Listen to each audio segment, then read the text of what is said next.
Looks like the gang's all here! Yep, all ready. How about you two? Green and good to go? Paimon's ready! Haha, feeling nervous? Don't blame you. We're all a little out of our depth with this one. Okay, so, some time ago, Columbina was ambushed by the doctor.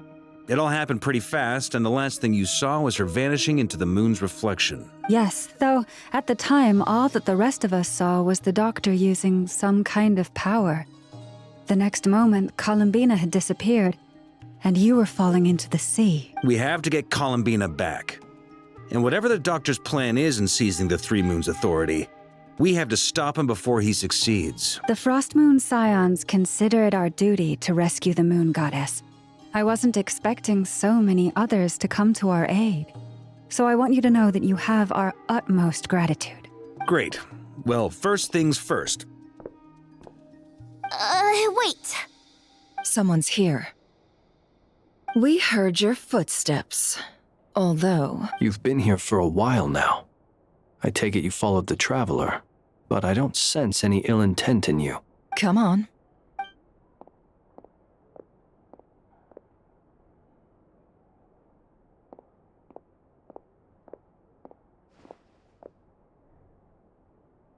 I figured it wouldn't take you long to notice me. I come bearing news from my lady, the Knave. Dottore went through the motions of returning to Snezhnaya, but it was obviously a facade. However, he has not returned to the Kuvaki Experimental Design Bureau, nor has he made an appearance in Nasha Town. Well, in that case, he'll be in his lab way up north. I always wondered why he applied for his own private pad.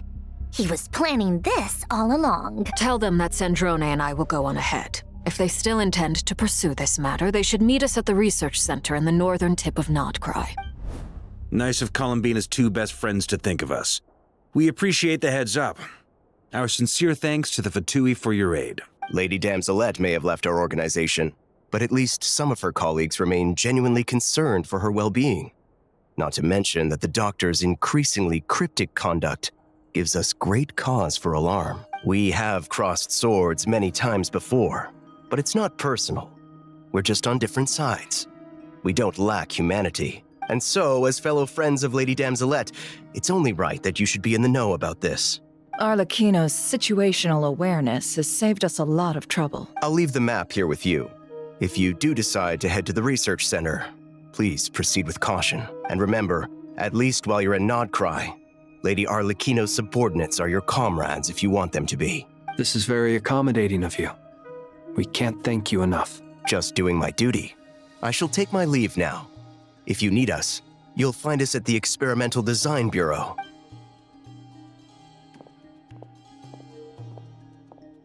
So, the doctors left the Experimental Design Bureau and headed to some research center up north. Marionette seems to think he's been planning this for a long time. But when did it start? Before he even arrived in Notcry? It seems his loyalty to the Tsaritsa is lip service at most. Behind the scenes, he may even be working against her. Whatever his motives, we know that he's decisive and incredibly ruthless. Facing him unprepared would be a recipe for disaster. At this stage, it's difficult to predict his next steps. I suggest we split into two groups. We need some people to stay behind and guard Nasha Town. Well, as much as I'd love to help, infiltrating research labs isn't really my area of expertise. But at least take Cool Your Jet's Ducky with you. It should be some help during the battle. And as for Miss Inefa, I suppose you will stay to protect Miss Aino? Detecting operational logic. Protect Aino. Priority. High.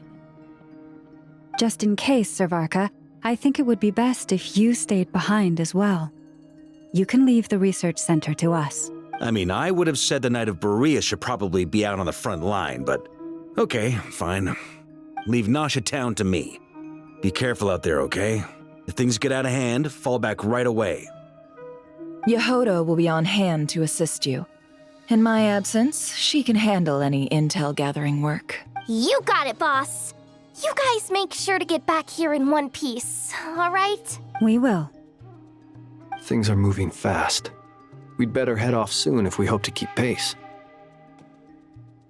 So, it's infiltrate a secret research facility, or... Yeah, alright. Paimon will help out here instead. Sounds like it's gonna be a pretty intense fight. We all have to bring our A game here. So, anything you need to wrap up before we leave?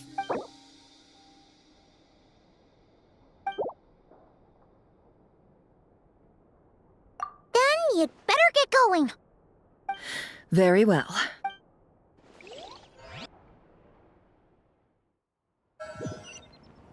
All these broken machines on the ground.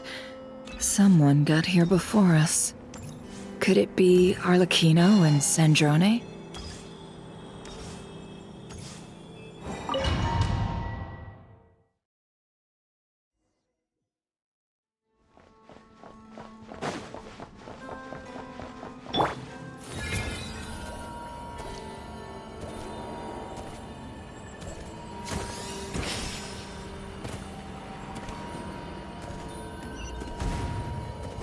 That's quite a welcome party.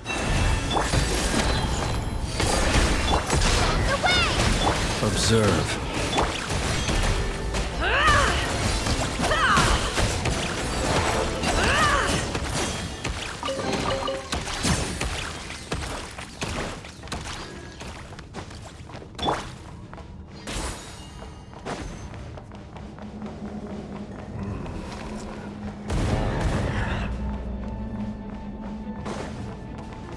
Get back! I said get back! Do you hear me? Why isn't it working? No! Don't come any closer! Don't! Ah!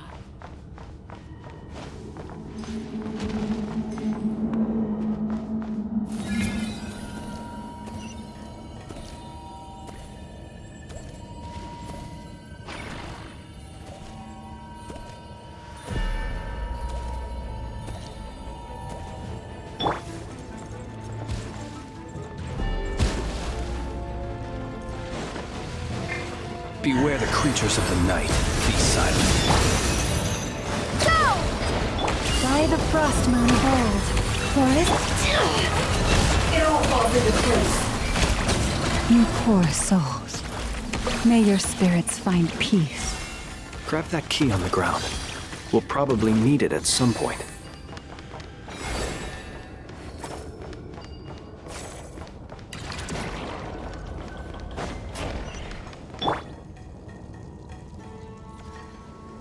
Watch out! Ugh, there's no way through. Let's go around.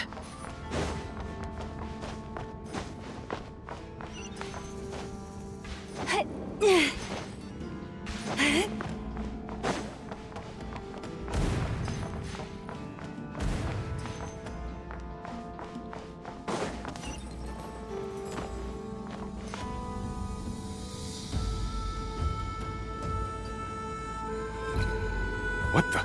Trespassers? Here? What's wrong with you people? We're looking for the doctor, and we understand he might be here. I see you're fleeing the facility. You looking to settle a score with the doctor? Good luck with that. I don't think you have many chances left. Perhaps. But you might have a chance to live if you start talking. 2 other Harbingers had the same idea as you. They're already inside. But what good is it gonna do? The doctor wouldn't do something like this unprepared. Seems to me that you're not too thrilled about being his subordinate.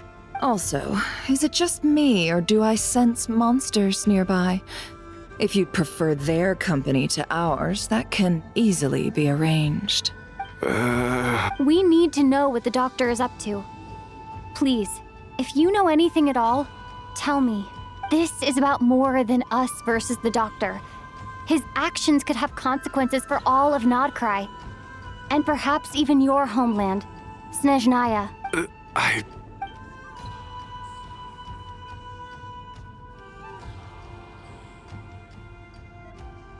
He's building something. Ambitious doesn't even begin to describe it. Feels like this could be the big one. God knows how long he's been planning it. A while back, he told us he'd be returning to Snezhnaya. We weren't expecting him back so soon. This time he brought some gemstones with him, or something. 2 of them. The moon marrow spheres. He stole them from their rightful owner, Columbina. Oh, Lady Damselette? Last I heard, she left the Fatui. Before she went, she told us she'd finished what Her Majesty asked of her, and wished to focus on some personal matters. I remember thinking that leaving us might not be the best choice.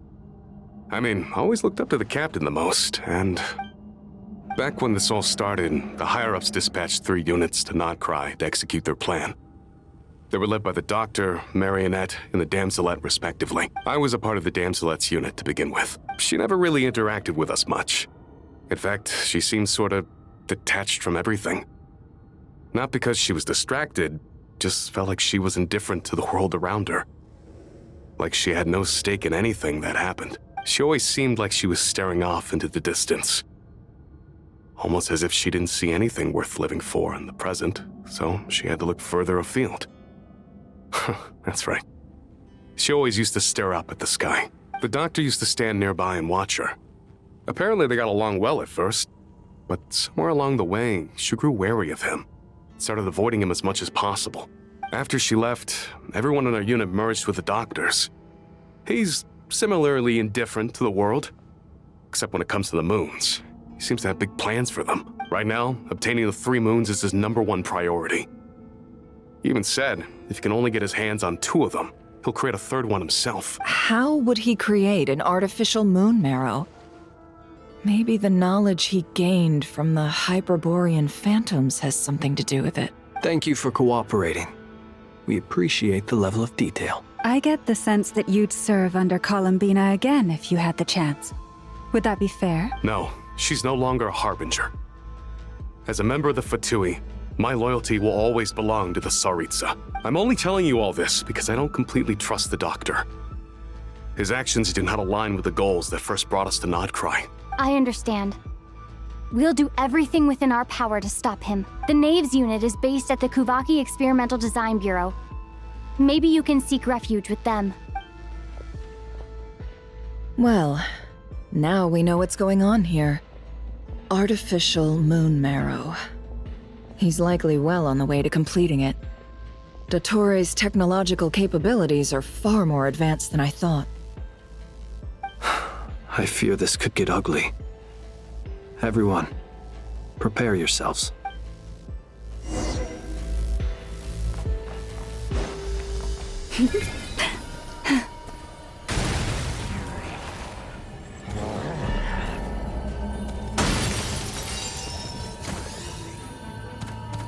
Branch into song. Close your eyes. For the everlasting home.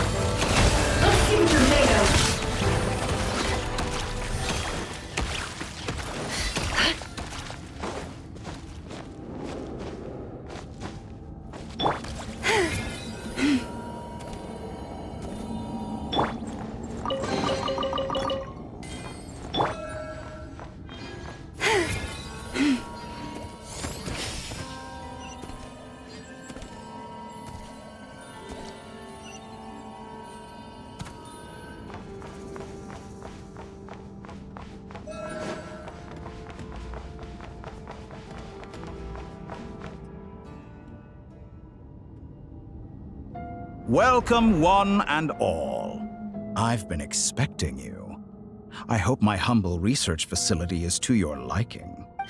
Yeah, we really appreciated fighting our way in through a horde of monsters. The gall. You expect us to believe you've just been patiently waiting for us? Of course I have. Should I be worried about something? Everything seems to be going quite smoothly so far, and you've shown up right on schedule. First Sandrone and Arlecchino, now you. Ah, quite a surfeit of guests I've had today. If you were looking for them, I should probably mention that Arlecchino disappeared as soon as she entered the facility. As for Sandrone, why, she stood right here only moments ago demanding answers from me at the top of her voice. Hardly out of character. She never was one for basic courtesy. But I have to admit, I was a little surprised to see her showing concern for someone besides herself. Does everyone you associate with undergo such a change in temperament? Speaking as a researcher, I have to say, it is not a change for the better. It threatens one's ability to remain objective. Well, since you asked... So you've got your hands on the moon marrow, and now you're claiming godhood. Don't you think that's a bit of a stretch, dottore? I must protest what you are insinuating with that phrase, claiming godhood. I am not claiming anything. I am stating a fact. You're a researcher. I'm sure you appreciate the distinction between the two. Huh? Wait, you really think you're all that? You'll excuse me if I'm not being a polite little lady for you. We're colleagues. We both know what kind of person you are. By the same token, I knew you'd respond along those lines. You and I both understand that facts speak louder than words. To that end, I've had my people send you a small gift. It should go some way toward helping you understand my present position. What gift? Where have all your troops gone? Who knows? Perhaps they are already marching toward a new world, following in the footsteps of an unknown god. As vulgar and arrogant as you may be, dear Sandrone, I have no intention of taking out my displeasure on your subordinates. They will enjoy equal rights to my own. You sent your people to the Experimental Design Bureau? That's a Tsaritsa's property. Yes, and I am very mindful of Her Majesty's instructions.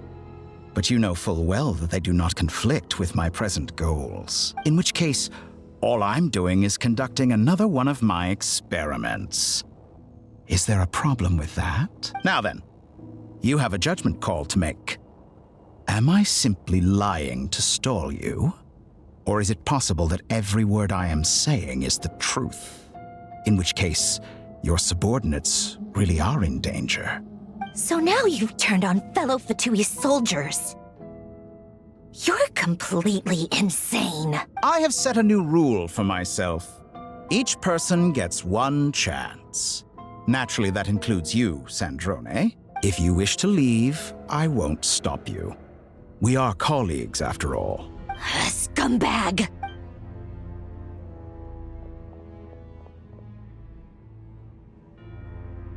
Still, I hadn't counted on Sandrone sparing any thought for the people of this world. Shame.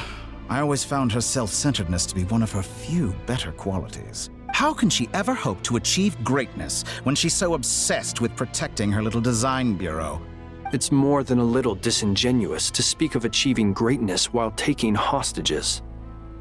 Or does honor no longer mean anything to you? Honor? I have the marrow of 2 moons in my possession and will soon complete the construction of a 3rd. I will be the god of a new world. And you speak to me of honor? How charmingly naive.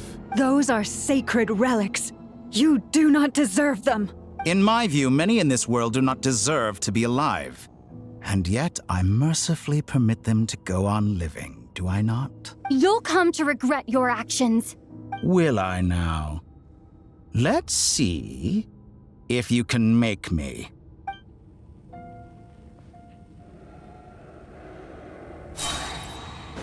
By the frost moon of old, leave this. The night cometh.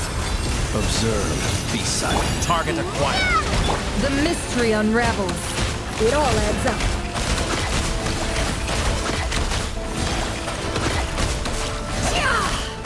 Can't hide the truth.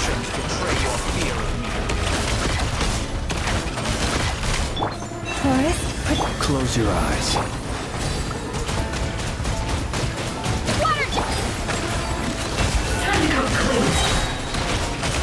Is this all it one takes heart, to tire? we pray. You pull, seek within. No more lies. A future NATO.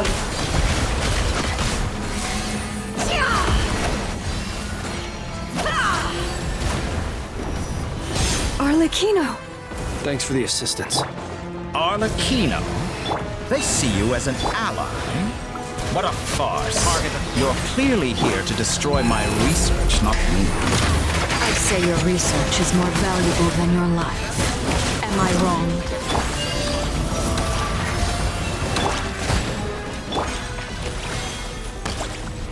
It all adds up. Betray your hero. It all falls into place.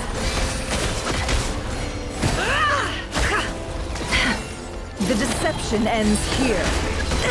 Lush as the moonlight.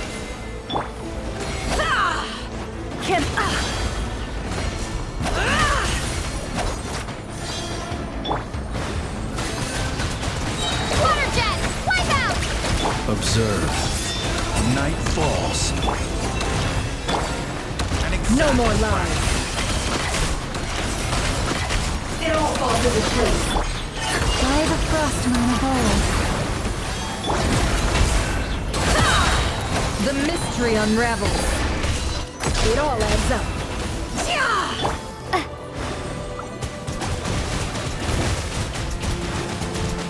An exact practice.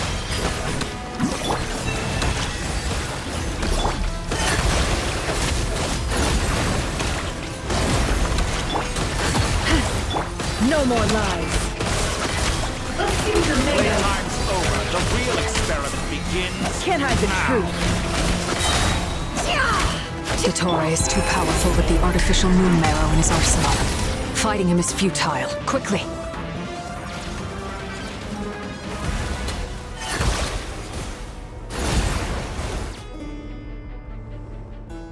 Let's go. I've always thought it is wiser to flee than surrender.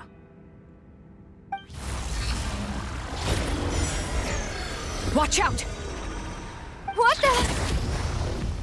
Forget about me! You should... Where's the Traveler?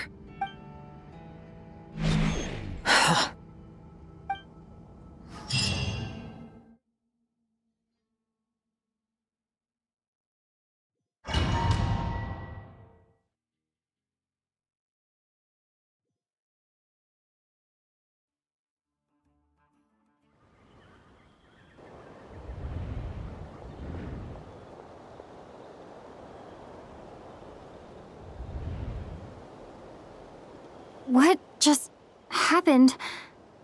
Nasha Town? How did I get here? Strange. I remember being trapped by dottore during the battle, and now, all of a sudden, I'm here. Something weird is going on. I guess I'll start by exploring the area. Huh? Traveler? What brings you here at this hour? Huh? What are you in the mood for today? A hot dog? Or something else? We've got some special discounts at the moment. Want to see the menu? Sorry, I'm not hungry right now. Ah. Well, feel free to take a seat for now. Let me know if you change your mind. Everyone seems to be acting normal. Am I just overthinking? Oh, darling, look who it is. One of our regular customers. Get the Traveler something to eat, would you, dear? Wait. Why is he talking like that? Well, I'd love to, but can't serve a customer unless they order something. Anyway, I take it your business is wrapped up? Yes, thankfully. It was a long trip, and it's left me feeling pretty exhausted. But the upshot is, I won't have to leave again for a good while. We can have some quality time to ourselves. Wait. These two are a couple? I see some kids around too. I didn't know they had a family. Hey there! I haven't seen you in ages! What's keeping you so busy? I've been looking forward to playing with you again. You forgot already? You're silly. Daddy brought you over to our house recently. We had some snacks together. What is she talking about? We've had a lot of customers over the last few days, so we've been real busy. And like my mom always says, some people are more than just customers. They're friends. Oh, another customer's arrived. I better go see what they want. This is all wrong. I never once heard the owner of this restaurant talk about their family. It certainly isn't a family-run business. And that child, I don't recognize her at all. Could this be a false memory? Very good. I knew you had it in you. Aren't you going to try the house special? When did he show up? No, none of this is real. You don't seem to like it here. That's fine. We can change venues.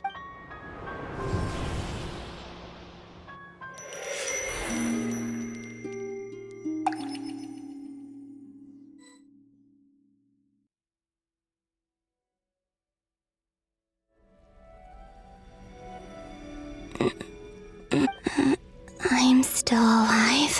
Where is this place? It took all my strength to open the moon gate, and then I leapt into it. So this is the moon's reflection? The mysterious realm beyond the gate?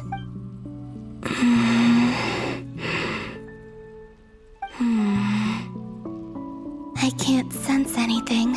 I guess I could try opening the gate once more. No response. Maybe this space can't be opened from inside. If this was the space that killed both Revier and his lover, then why am I unscathed? Or... no, I'm not unscathed. Even the air here feels frozen in place. There is nothing here with which I can restore my power. I should conserve my strength and proceed with caution. I don't believe Dottore's scheming will stop just because I escaped. If there is any chance that I can get back to the others, any chance at all, I must return.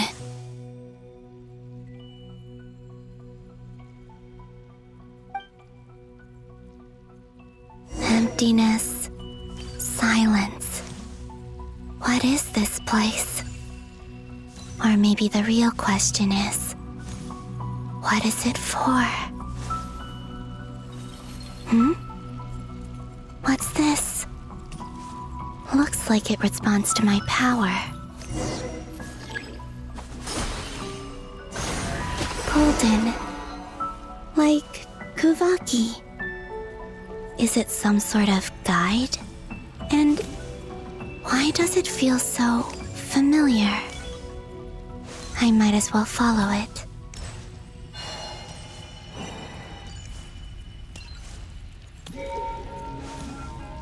Where does this lead? Could it be the exit?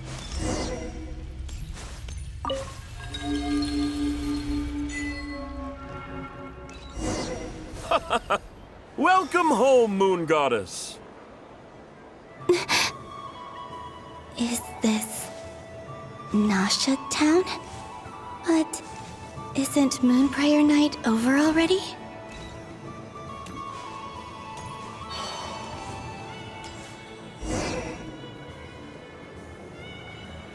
Goodbye for now, Columbina. I hope you have a wonderful night. I will. Llama, everyone else, and me? Are these my memories?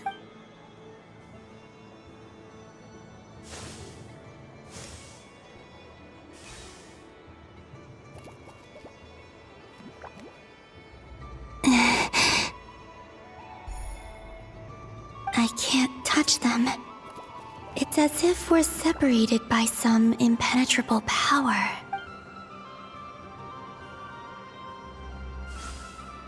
Over here! Over here!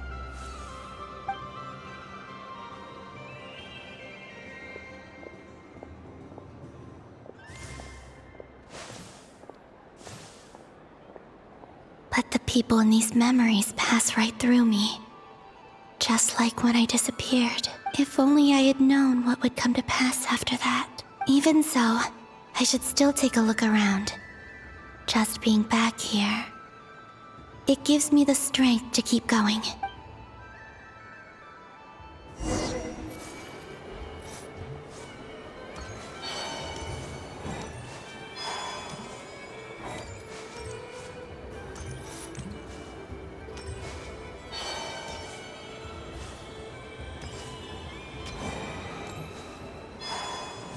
Welcome home, Moon Goddess.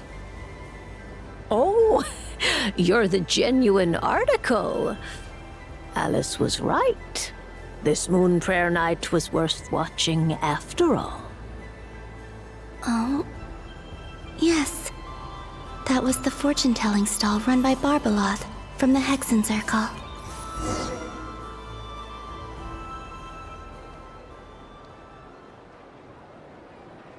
Please, draw the first lunar arcana. This represents destiny and is the foundation for the divination as a whole. My destiny. I believe the card I drew was the moon, now that I think about it. Barbaloth's divination was absolutely right. It's almost time to draw the last card. The one that represents the future.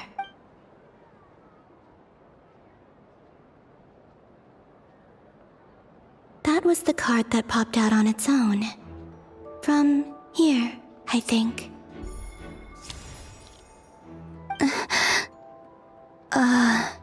Kuvaki Pulse? What? Fascinating. I've never encountered this before in my role as a diviner. What's going on? Did that card leave the deck? Because of my influence? All I did was try to touch it. And then... Maybe this memory space is not untouchable after all. Are there weak points in the barrier? Or... is it possible that there's more to this space than my memories alone? This card is death. I need to get to the bottom of this. I'll try touching something else. Is this... the wind? No, it's gravity. It's pulling me outwards. No, Traveler!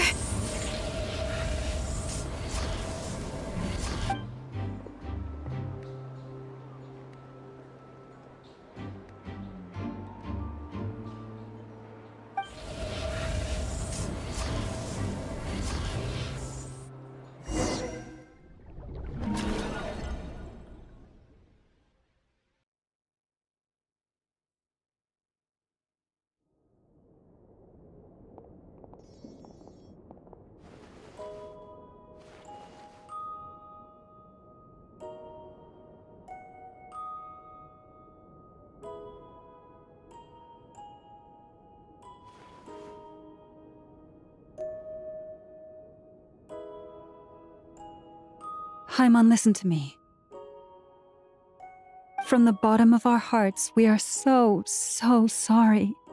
We completely understand how you must feel. The Traveler is trapped, and we all feel responsible for it. Don't say that! Haimon's not a little kid! You didn't leave her behind on purpose! There was nothing you could do! But she's all alone in there! What if something happens to her? What are we gonna do then? We've barely spent any time apart since we met. Is she gonna die? We must find a way to rescue her. We were all involved in the operation where she was captured, and we do not abandon our comrades. That being said, it won't be easy. Through conversation with the others on our return, we've arrived at a basic idea of what we're up against. Dottore's lab has clearly been in operation for a lot longer than we realized. We found many monster samples stored there. In all likelihood, they were materials he used to research his latest technology. We also know that through his contact with the phantoms of Hyperborea, he gained knowledge about the moons and certain Hyperborean technologies. Using this knowledge, he then fashioned an artificial moon marrow to serve as a replacement for the frost moon beyond the sky. Unlike Columbina, Dottore is not being rejected by Teyvat. And even with 2 of the 3 moon marrows, his power far exceeds all of ours combined. Once his 3rd moon marrow is complete, Dottore will have completely seized the authority of the 3 moons. Teyvat's most primordial powers will then be in his grasp. Does that mean... I'm afraid so. No one could have predicted this level of insanity. Not even from Dottore. And unfortunately, His insanity is coupled with an intellect and ambition that not even his peers in the Fatui can match. This is dire. Sounds like the world is done for. The 3 moons' authority can influence the very fabric of time and space. I dare not imagine what a monster like him would do with that kind of power. The trouble's already begun, I'm afraid. On our way back, we discovered that part of Nodcry is being enveloped by an unknown energy. We cannot ascertain what is happening inside. I'm convinced this is Dottore's doing. Not that there's any way to prove it. The issue is, we have no idea what his intentions are. The only thing more frustrating than facing down evil is knowing that it will surely come, but not knowing when. The Doctor is guilty of numerous crimes at Mondstadt as well. One of our knights, well, former knights, his father was murdered by dottore. His ideology and methodology are a danger to everything in his path, from individuals to entire nations. He does not feel guilt, even when he acts against his own people. He doesn't see them as his own people, that's why. People like him see everyone else as beneath them. Right. He views other people only in terms of how they can benefit him. That's the basis of all his social connections. Granted, he's hardly the only harbinger to pursue their own interests. We all do. And Her Majesty is gracious enough to permit it. Still, her mercy has its limits. Dottore's actions have gone beyond even what the Fatui could have imagined. Usurping divine authority to become a god. For a servant of the Tsaritsa, that goes beyond being disloyal. It's treason of the highest order. We can't expect him to heed the Tsaritsa's will once he gains the 3 moons' authority. Even we harbingers consider him the most self-interested among us. Poor traveler. Of all the people to get caught by... We have to go save her! Right now!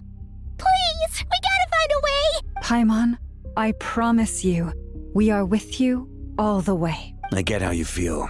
I do. But it's gonna take more than strong emotions to take down an enemy like dottore. What we need now is more information. Right. We can't even guarantee he's still at his research center. Before we can think about mounting a rescue operation, we need to confirm the traveler's location. I'll find a way. Paimon knows, but... She's so scared. If anything happens to the traveler, she might be the strongest person Paimon knows, but she's still human. She feels pain and bleeds just like anyone else. Then think things through before you stick your neck out. Unless you want to lose your head. Sandrone. Miss Sandrone, you're okay? Put the stuff over there, and be gentle with it. Am I okay? As you can see, I've had to move my whole livelihood out of the Experimental Design Bureau. It's been swallowed up by dottore's energy field. If I'd left it any longer, I probably would have gotten stuck there. Ugh. Dottore always goes a little loco when he finds a shiny new toy.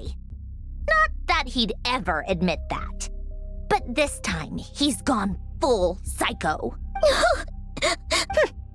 Just go ahead and cry already. Sorry. Paimon's not trying to make it seem. It's just... She can't. Oh, Paimon. Let it all out. There's no shame in it. When you're overwhelmed by fear and despair, crying can help get it out of your system. You'll feel better for it. Okay then, while the baby of the group is having a moment, how about the grown-ups get to work? Give me your hand. You've made a discovery? Polonia, scan. You, hand, now. Oh, I thought you'd never ask, my lady. Curses! You're next! Then you. Dottore, you son of a... He's done something to us! Everyone who entered his research center has been implanted with some sort of curse. I don't feel anything unusual at the moment. Does that mean it hasn't activated yet? Is there a way to figure out its purpose and what might trigger it? My best guess is dottore created it using the moon goddess's powers. 1 second, analyzing. Ugh! That friggin' maniac! So, what twisted game is he playing this time? The moment I analyzed the energy composition, some encrypted text appeared in my mind's eye. And when I deciphered it according to the Fatui's standard encryption protocol, I got the following message. Feel free to run, or you will perish in nod cry. He's mocking us. Yep, he loves to toy with people. Only in this case, there might be more to it. But I didn't detect any murderous intent or malice either in the message or the curse's energy. As if this is him at his least malicious. Or perhaps all people are cowards in his eyes. Maybe he thinks the threat alone will be effective. What a despicable person. And he has the Traveler in his grasp. If I may. As unhinged as dottore may be, he has always exercised great patience with the objects of his interest. I remember a comment he made when we first arrived in Nodcry. He said, "This world is, on the whole, an exceedingly dull place. But at least there are a few intriguing features, such as the gods, or the Traveler. Presumably, they interest him because they're unknown quantities. He wants to understand as much as he can about them." Agreed. The Traveler is Tevat's fourth descender. All Harbingers are aware of this. Since dottore took such pains to capture the Traveler, he is unlikely to kill her right away. Okay, but we still have to do that rescue operation. Of course. I also think we need to read between the lines with dottore's message. If he's encouraging us to run, that means we mustn't leave Nodcry under any circumstances. My guess is, his curse will only trigger if we leave.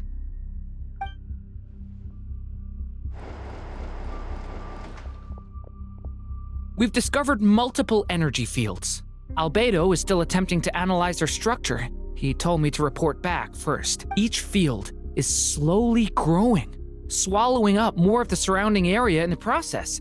And the pace of their expansion has increased since we first examined them. He's probably trying to swallow Nodcry whole. His nefarious ambition knows no bounds. If this continues, the whole of Tevat will be in trouble, not just Nodcry. The loss of Columbina could not have come at a worse time.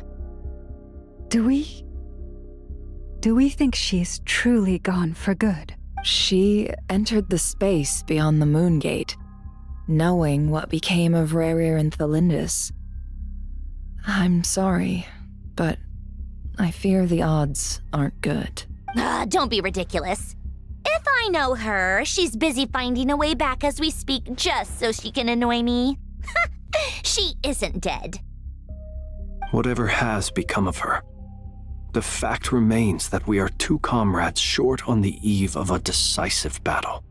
We need to find out the Traveler's location, but there is also other work to be done. Agreed.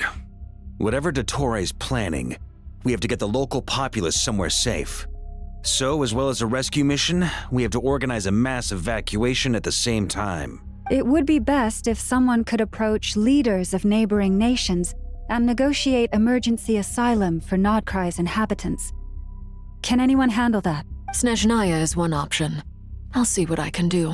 This would be so much easier if the Traveler was here. No! Stop thinking like that, Paimon. Paimon will join you. She's pretty well connected thanks to the Traveler. Maybe it'll come in handy. Either way, that's what the Traveler would do if she was here.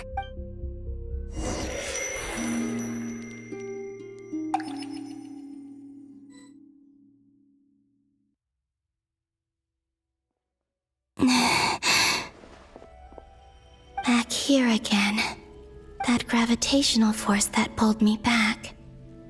Is this where it came from? When I saw that memory of Moon Prayer Night, I think I influenced reality. Was it just a coincidence? Or if only I could have sent the others some kind of warning on Moon Prayer Night. Maybe we could have stopped dottore. I feel so heavy. Does entering that space consume a lot of energy? Well, even so, I have to keep moving forward.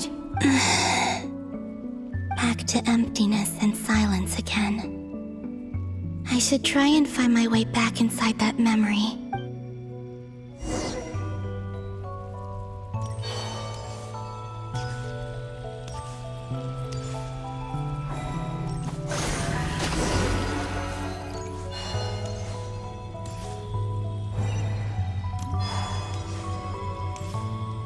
The entrance from last time isn't showing up. Looks like I need to gather these scattered fragments.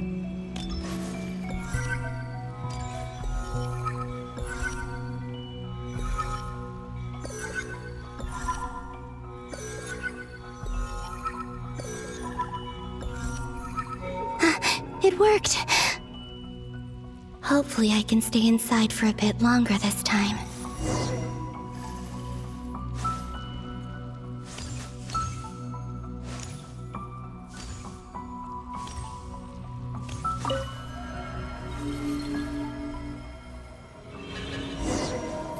Ad Astra Abyssosque. Welcome to the Adventurers Guild. What? This doesn't look like Moonprayer Night. Extra, extra! Latest issue of the Nasha Express! I don't think I've ever been here. Maybe this space isn't comprised of my memories after all. There aren't any festive decorations around. Is this Nasha town after Moonprayer Night ended? Did Dottore's plan not affect the town? Or is no one aware of what happened because he used the Three Moons' authority? Let me see if I can influence anyone else.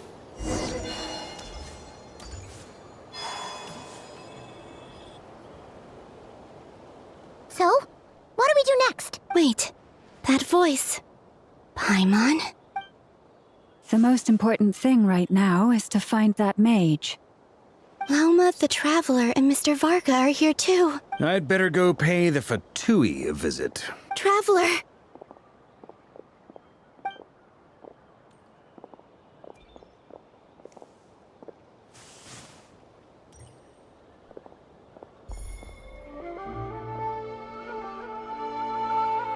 Huh? Columbina? I made contact. It's me, Columbina. Huh? Traveler? Let's go! This is no time to be spacing out! Huh? Wait a moment. This has happened before. This is what happened when I disappeared. I stood right over there, thinking that no one would ever find me again. It was only when she called my name that I decided to follow them. But did she turn around because she sensed my touch just now? Is it really possible that from in here, I can change the past? If I keep following them, maybe it's that gravity again.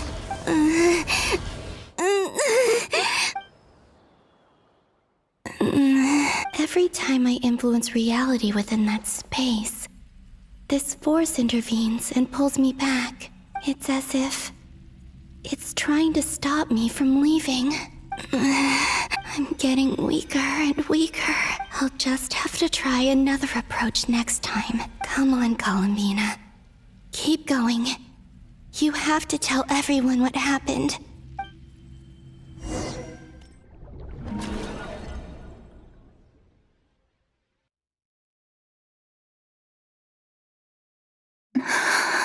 Suddenly, I've been plunged into darkness. Alone. It feels strange. As if something has grabbed hold of me. Is dottore now powerful enough to interfere with space itself? Look at you, standing so still in total silence. I almost didn't recognize you. Hello there, traveler. He seems to be in a good mood. Wait, what's that behind him? Ah, so you noticed. This is the completed Trilune. 2 primordial moon marrows and 1 artificial specimen. You are wary of it. Good. Maintain that reverence. You performed well in that recent battle. Brave and reckless as always. Courage is the sign of a true hero, and impulsiveness is the hallmark of those who strive to advance. I say this not to belittle you. Most creatures are far more timid by comparison. 3 moon marrows. Does that mean the artificial one is now complete too? Well spotted. What do you think? For a replica I built myself, I dare say it looks the part. Dottore, are you planting illusions in my mind? I have no interest in fooling your eyes. On the contrary, I hope to show you the true essence of all that you see before you. Is this not a beautiful city?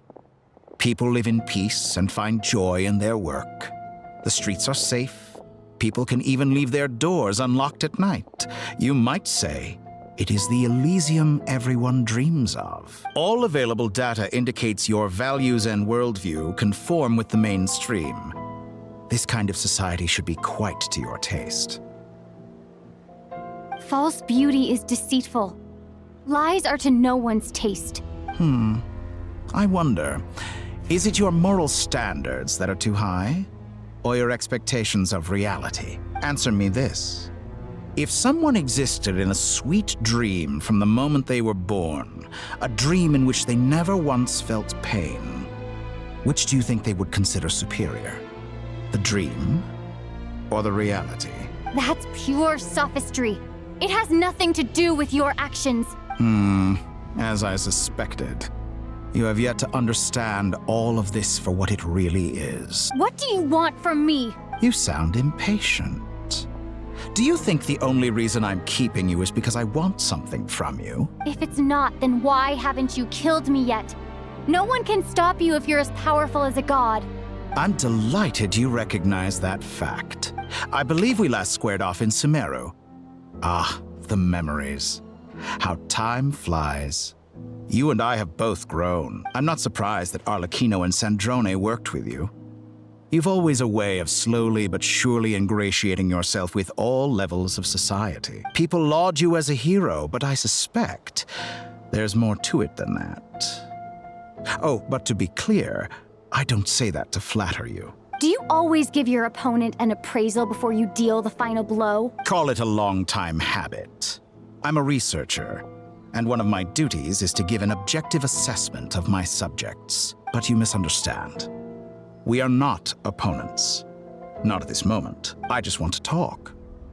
Think back to Tartaglia, Arlecchino, Capitano, Columbina, and now even Sandrone.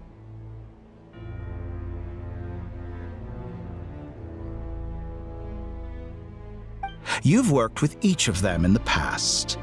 I believe you can work with me as well. What makes you so sure? Well, why not? Should the good associate only with the good and the bad befriend only the bad? I like to think we could have a more mature relationship than that.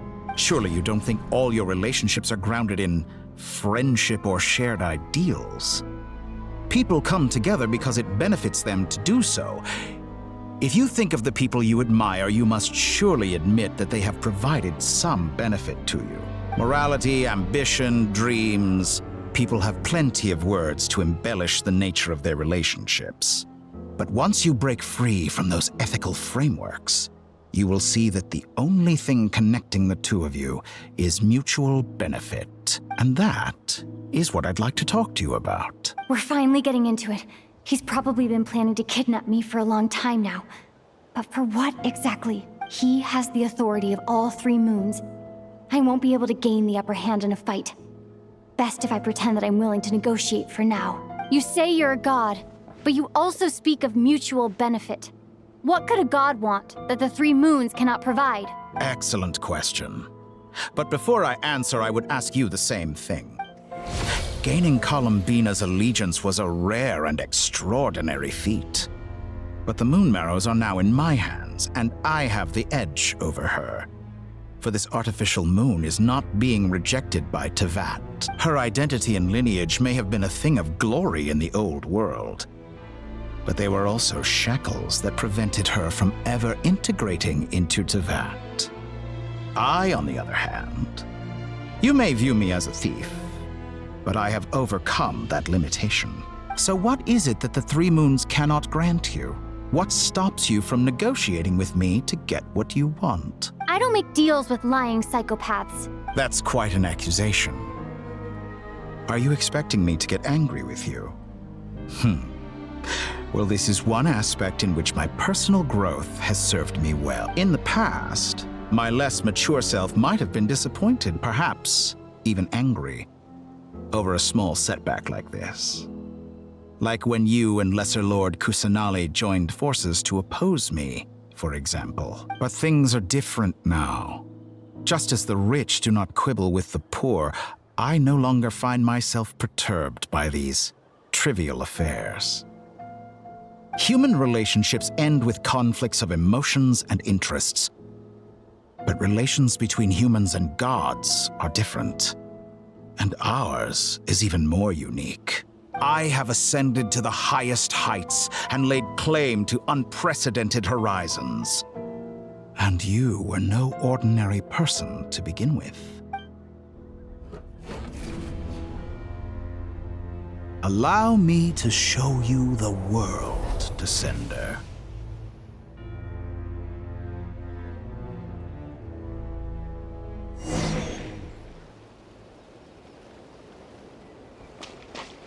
To stand, walk, jump, sit, and lie down. These are the most common of behaviors. Have you ever wondered why we were born following such laws? Who stipulated that we could not fly instead of walk?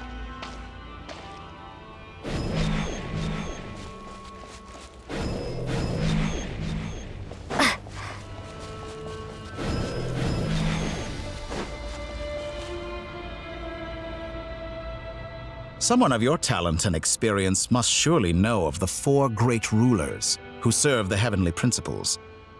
They govern life, death, time, and space. One wounded by a blade will die from blood loss or infection, and one who falls into a lake will drown in agony. The elderly wallow in solitude, and the solitary age faster. Eventually, new life is born, only to embark on the same path of suffering. These four divisions anchor the world and shackle those who live in it. But they themselves transcend its boundaries, squandering the power bestowed by the heavens. All who live yearn for equality, but unless the gods prostrate themselves and profess that they are mere servants of the living, equality can never exist. Who makes the rules we must live by?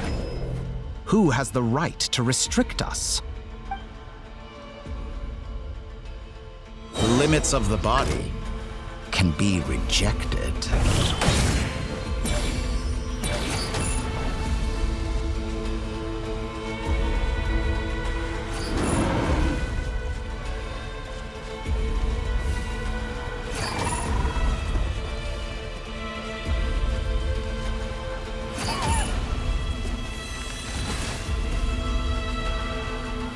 How does it feel to be among those with absolute power?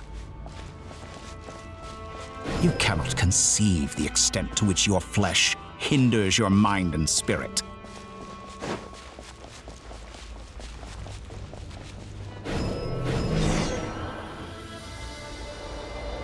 Only by discarding our useless, primitive eyes can we perceive a new world. How narrow-minded we all were in the past. Why should the final answer of the world not be the power that predates those of life, death, time, and space? The power of the Trilune. Through it, I have glimpsed new experimental possibilities. Nature suppressed, authority exiled, souls controlled.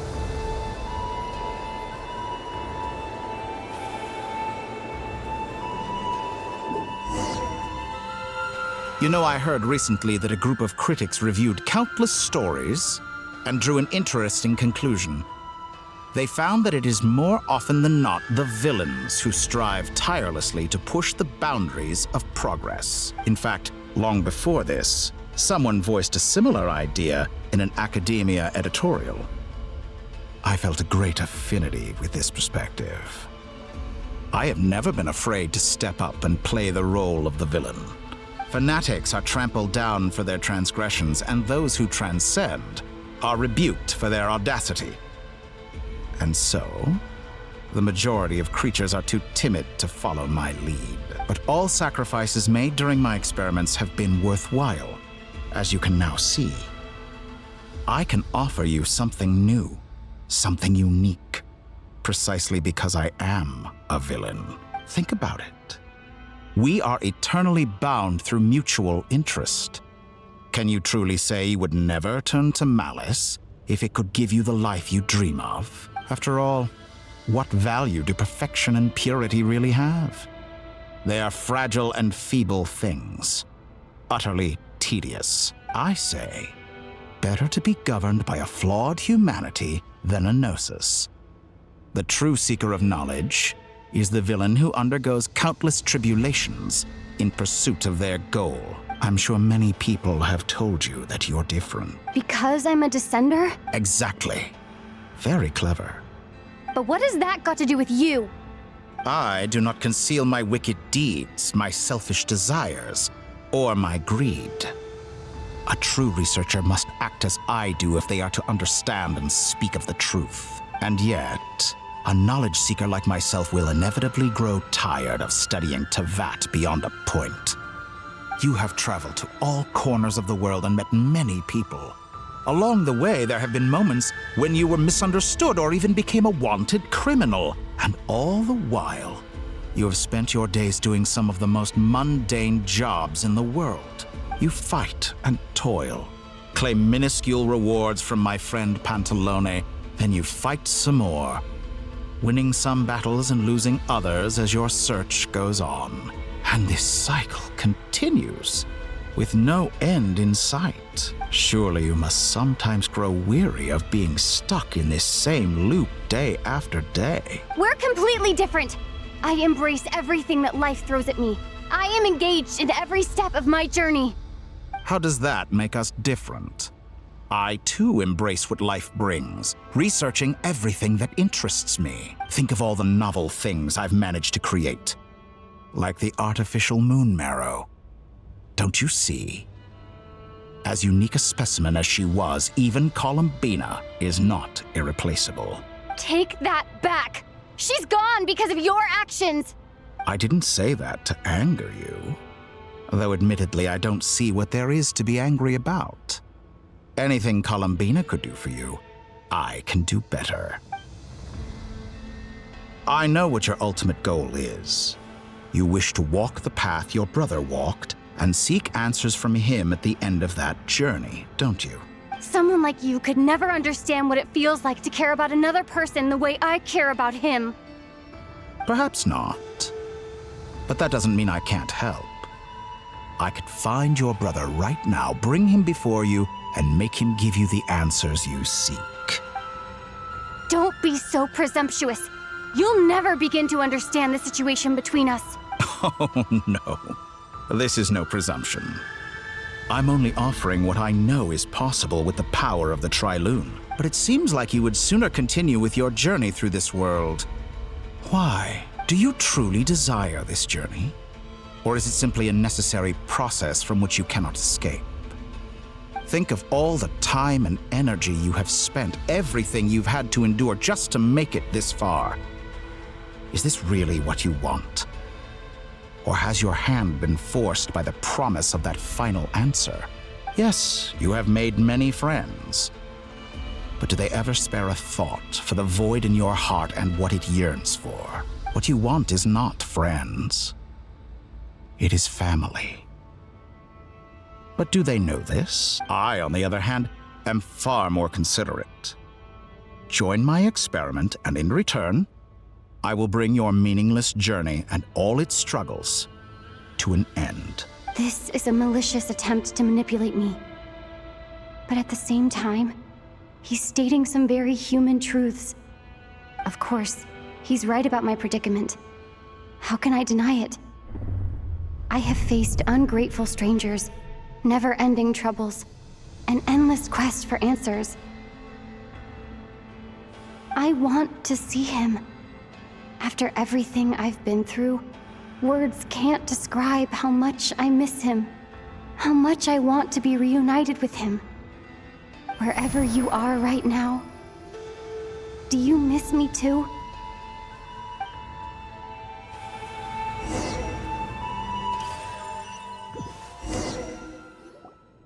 All right, everyone. Our next mission is clear. We need to contact all the major organizations, explain the situation to the public, and then begin the evacuation. The residents of Notcry are quite dispersed. The two most populated areas are the Southern Isles and Pyramida. Miss Lauma, I will leave Hisi Island and Nasha Town in your hands. I will liaise with the Fatui and Pyramida. Agreed. We will reach out to Natlan and Snezhnaya. Anyone found north of the Experimental Design Bureau should follow the Fatui to Snezhnaya. As for those dwelling south of that line, I will ask the Voynich Guild to help persuade them to leave.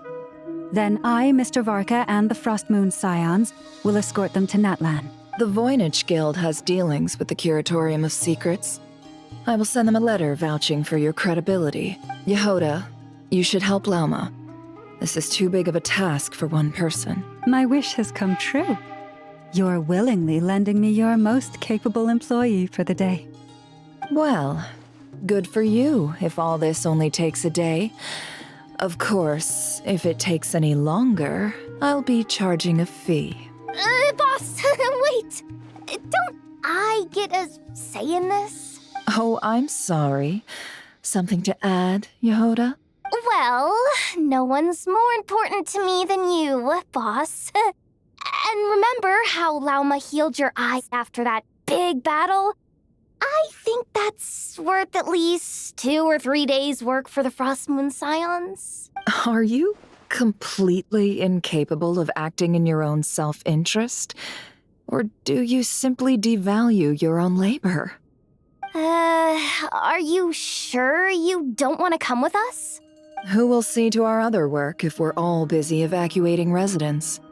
Sandrone insists that Columbina is still alive, and we have a traveler to rescue. There's much to be done. But boss, I'm just worried that... Well, Nefer, I'll link up with you once my tasks are complete. What makes you think I'd need you to do that? I'll need it. And considering the way you approach certain matters, I think you'll be better off with me present. That's quite enough. Just focus on your work first. I bet we're in for an uphill battle here. But we can help out too. Inefa and I are gonna help Nasha Town's residents carry their stuff. Loading schedule. Store essential local research data and technology samples, then escort the people to Natlan. Understood. I will execute this to the best of my abilities. Great stuff. Thank you, ladies. I've contacted the Lightkeepers. A colleague of mine will join us shortly. I will persuade them to conduct a thorough search of the region to ensure that no civilians get left behind. As for me, I guess I'll be making an early return to Sumeru. I think it's important that someone informs the Dendro Archon of what's going on in Notcry. Roger that. Someone should inform Mondstadt, too. Mr. Duran, can I trust you to handle that? I think you fly faster than any of us can run. As an added incentive, get there fast enough and I'll see about getting your gliding exam waived. Really? Ha! Mission accepted, sir. I intend to stay behind and help Miss Sandrone with her research. She has some alchemy-related questions that she'd like me to explore. She recognizes your expertise, then. I wish you a fruitful collaboration. Thank you. In truth, I was surprised to hear her express an interest in subject matter outside of machines. I believe she has been investigating some Fontanian technology recently. She made a point of bringing the relevant materials with her when she left the Experimental Design Bureau. She's sorting through everything in her room as we speak. I should mention that we have one other friend who isn't present. He hasn't made his position in all of this clear. But if we know anything about him, he's likely investigating on his own. Paimon's been very quiet today. but I know how close she and the Traveler are with the Natlanese. She should come with us to the border. Okay. Paimon will do her best. Make sure to heed Sandrone's warning. Many of us have been cursed by dottore. As such, under no circumstances should anyone cross national borders. Remain within Nodcry. That aside, personally, I have faith in Columbina. Things look grim, sure, but who knows how it'll play out. Same goes for rescuing the Traveler. Both of them are important allies and friends. We'll be counting on you to gather intel on them, Miss Nefer. Oh, wonderful. You're all here. That voice again. Nicole? Whoa, that was loud. And it came out of nowhere. So mysterious. Sorry, this is the only way I can speak to you all right now. Please accept my apology. Anyway, time is short. I'll cut to the chase. We're still facing quite a catastrophe here at the world's borders. Alice has roped in every Hexen Circle member she can get a hold of. Except for me. She told me I had to come and help you all out as a matter of urgency. I quote, "You love talking, don't you? Well, now it's finally your time to shine. Take these. Make sure the whole party gets one each. You'll be in charge of making sure everyone stays connected." Huh? Is this a dodo communication device? Scanning. Unknown device. Analyzing. Unknown device. Conclusion. Cute. Affirmative. It is cute and good. I believe that I quite like it. This is no ordinary dodo communication device. It's my very own special modified version, specifically... Oh, sorry. I almost went off on another tangent there. Anyway, help yourselves. It will allow us to communicate over long distances within Nodcry. No more worrying about shuttling messages back and forth. What astounding technology. Am I right in assuming that it relies on your personal abilities to function, Miss Nicole? Yes, exactly. Right on cue, Albedo. I'd love to brag to you all about how it all works. But no, next time. Anyway, I'll be right with you all, serving as a communication hub. That's all from me. Head off as soon as you're ready. I'll be staying here to keep watch, and I'll be sending you my blessings.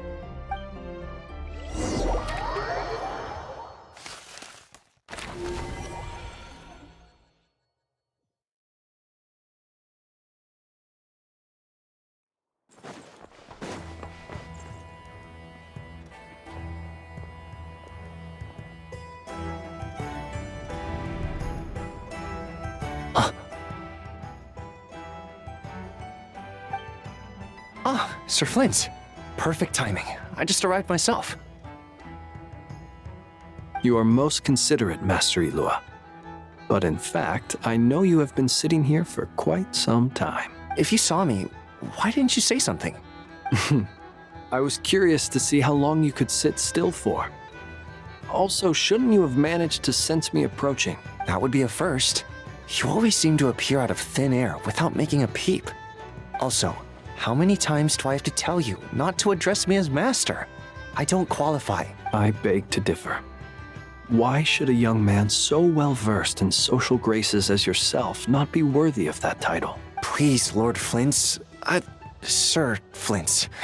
I'm begging you, don't flatter me into complacency like you do with everyone else. You understand me better than most. My newest acquaintances tell me I love complimenting others. What do you think? I think they don't understand why you do it. You just love puffing people up till they're a big, happy ball of hot air that floats away into the sky. In all sincerity, I can only hope that they bring good tidings when they come back down to Earth. Is the situation that bad? We just held a strategy meeting. Let me fill you in.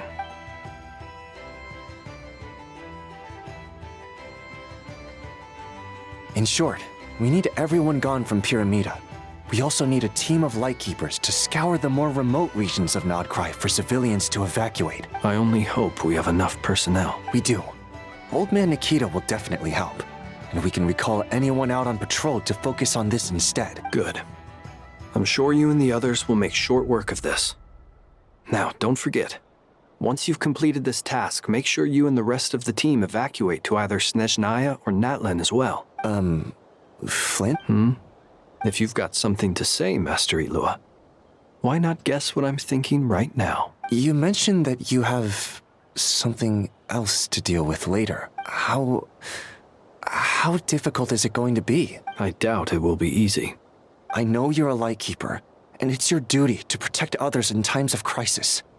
But I have a feeling that you'll be walking into grave danger. However bad things have gotten in the past, Nodcry has never faced a mass evacuation before. But from the sounds of it, you don't intend to come with us. I don't mean to pry, and it's probably none of my business. But whatever it is you're intending, you don't have to go through with it, you know. I've been afflicted with some sort of curse, and I'm told it may well trigger if I set foot outside of Nodcry. As such, I cannot leave. I have to act, if for no other reason than to fight this curse. What? No. Why? Why would anyone want to curse you? There are plenty of people out there willing to trample over others in pursuit of their own goals. Frankly, Sir Flint, I am furious. You're making light of what is an incredibly serious situation. Indeed I am. And? And what? I told you, I'm furious about this. Nothing I can do about it, I'm afraid. Hey, you mean you're completely unmoved by my anger? I'm devastated. Then allow me to express my sincerest regret. Come by the lighthouse sometime. We'll catch ourselves a few fish, have a little barbecue, play some cards, and bask in the sun. Maybe I need to spell this out. Lean in a little, Flint. Oh my, this doesn't bode well. Word is that you were caught up in a real horror show recently. People were amazed that you returned safe and sound. They've been debating whether you're even human. I've returned safe and sound from plenty of crises. When you say people, do you mean other people? Or do you just mean you? Fine. I'll be frank. You're not human, are you? Heavens. Now that's a horrifying thought. You know what? Forget it. We'll revisit this once it's all over. A sound plan. Albeit a little ominous sounding. Just promise me you'll come back in one piece, all right? For you, Master Ilua. How could I refuse? Also, please pass my regards on to our colleagues. Tell them, thank you all for your assistance. Please put safety first as you proceed with the operation.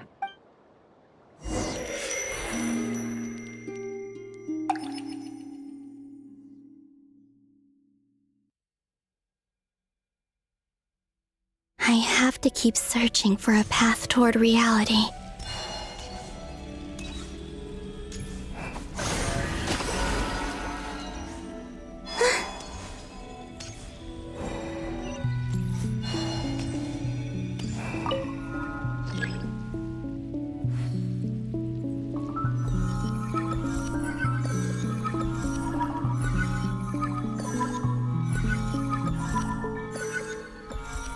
This should do it. The last 2 times I tried to influence reality in this space, it consumed a lot of Kuvaki. I'll try and be more careful this time. I need to leave key clues behind using less power.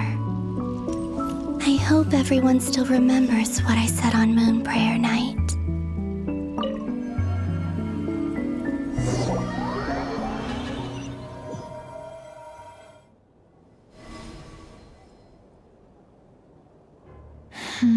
Nothing here either. Flint's? Ah, Miss Nefer. What are you doing here? Unless... I just spoke with Ilua about arrangements for the search and came for a walk nearby. As for you, why would... It appears we think along similar lines, and neither of us likes to accept things at face value. As well as figuring out how to gather intel on the Traveler, I wanted to confirm some of my own suspicions. Also, we'll need to bring a lot of force to bear against dottore, even if we're only looking to rescue the Traveler. We can't leave anything to chance. You don't think Columbina perished either, do you? I'm merely considering the possibility that she survived, just as you are. How much can we really know about a deity like her anyway? Do you remember what she said on Moon Prayer Night? About using moonlight to send messages to us? Of course. I think that's why we're both here. Where have you checked so far? I've been focusing on the outdoors. Anywhere the moonlight shines. I checked most of Nasha Town, but didn't find anything. I checked the Curatorium of Secrets, and a few rooms where I thought I might find some leads. But no luck here either. The only places I haven't looked yet are the rooms in the flagship. But process of elimination isn't the only thing that brought me here. Oh, really? What's your other reason? After all that build-up, our mystery ally never showed up even once! Huh? Am I imagining things?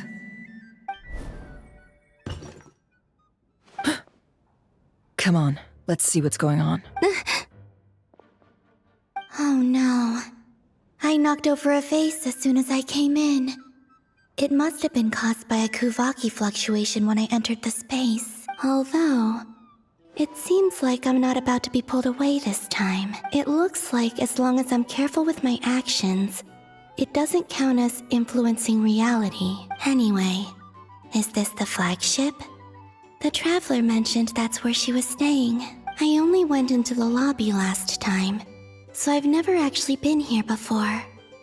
How does this space work? If nothing else, I can now be sure that it is not simply memory. She mentioned where her room was. I think it's this one.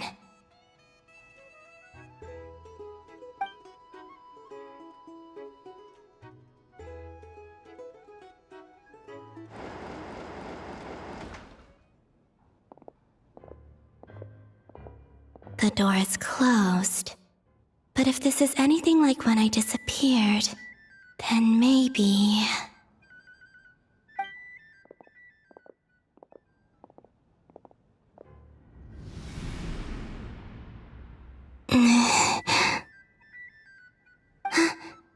I'm in.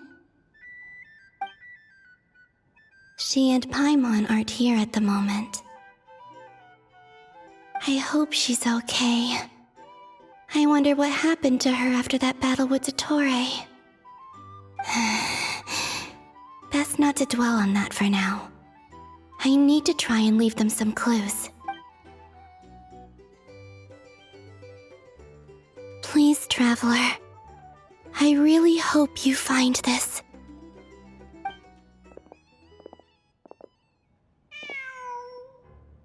Huh. Just a cat. Nothing else here strikes me as noteworthy. Didn't you stay here for a couple of nights once? Before Rerir showed himself, yes. It's also where the Traveler and I first met. Did you notice anything unusual during your stay? I remember thinking how much noisier the flagship is at night compared to the graveyard. Other than that, no. The Traveler and Paimon were most congenial neighbors. This is where they've been staying, yes? Over here? That's right. I wouldn't usually condone breaking and entering, but we can make it up to them later. Focus now. I have to write a message on the wall using Kuvaki, just like I said on Moon Prayer Night. Simply open your windows on nights when the moon shines bright, and the moonlight will naturally flow towards the words I have written. Here goes. I'll need to carefully control my strength.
There's a noise outside the door.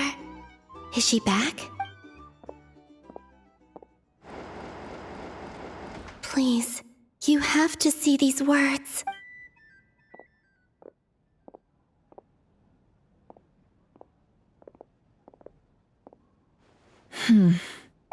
Well, do you sense anything? Unfortunately, no. And this place was our last chance. Not necessarily. We've only looked in Nasha Town so far. Miss Columbina said she would leave messages at her friends' dwellings. It's still worth checking where Miss Lauma lives and where I live. Let's try and make some time to look into those then. Wait. Paimon might have overeaten slightly. What's that look for? This is a victory feast. It's normal to eat a little more than usual. The Traveler in Paimon. It's really you. But why are they talking about a victory feast? Huh. You worried Paimon sick while you were out there fighting Rare, so this is your chance to make it up to her, alright? Wait. So this is the night after the battle against Rare. How did I end up here? That's quite a long time ago now. Wait. Time. That's it. Every time I've entered reality within this space, it's been at an earlier point in time. Every one of those points has been before I fell into the moon's reflection. And everything I've done to affect reality really did happen in the past. Does this mean that within the moon's reflection, time flows backwards? Starting from the moment I fell in? Not long till Moon Prayer Night now. It's gonna be even livelier than tonight. Although, it's gonna be sad saying goodbye to the damselette. She seems like a really nice person. Paimon. No, I can't. Even if I make contact, they probably won't understand what's going on. And in any case, I'll likely get pulled away again if I do. Instead, I have to find a way to get them to notice what I've written using the moonlight. Wait. Even I hadn't thought of doing that before Moon Prayer Night. They'd never conceive of that possibility. Is there truly no other way? Don't lose heart. We'll find a way somehow. Huh? Oh, you say that, but the Frost Moon is beyond the fall sky. If we wanted to go visit her, how would we make it through to the other side? We might not have all the answers now, but I'm sure we'll find a way one day. Huh. Guess someone's gotta be the optimist. The present. The future. That's right. There are still things I can do. What's your plan? Flins, when you were staying next door, did you ever open the window? No. The rooms here are dark and damp, and there's such a buildup of dust on the windows that the moonlight can't even get in. I didn't think it was worth the trouble. The moonlight. Ah, I think I see where you're going. One moment. I'll see if the owner is available. Don't bother. Time is of the essence.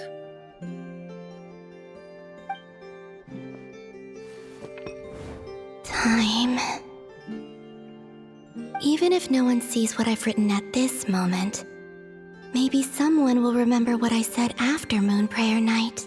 I need to write down as much information as I can. And maybe one day... Huh?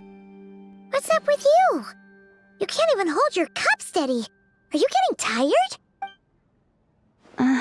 A little. Well, you should probably hit the hay then. You've had a really tough couple of days for you.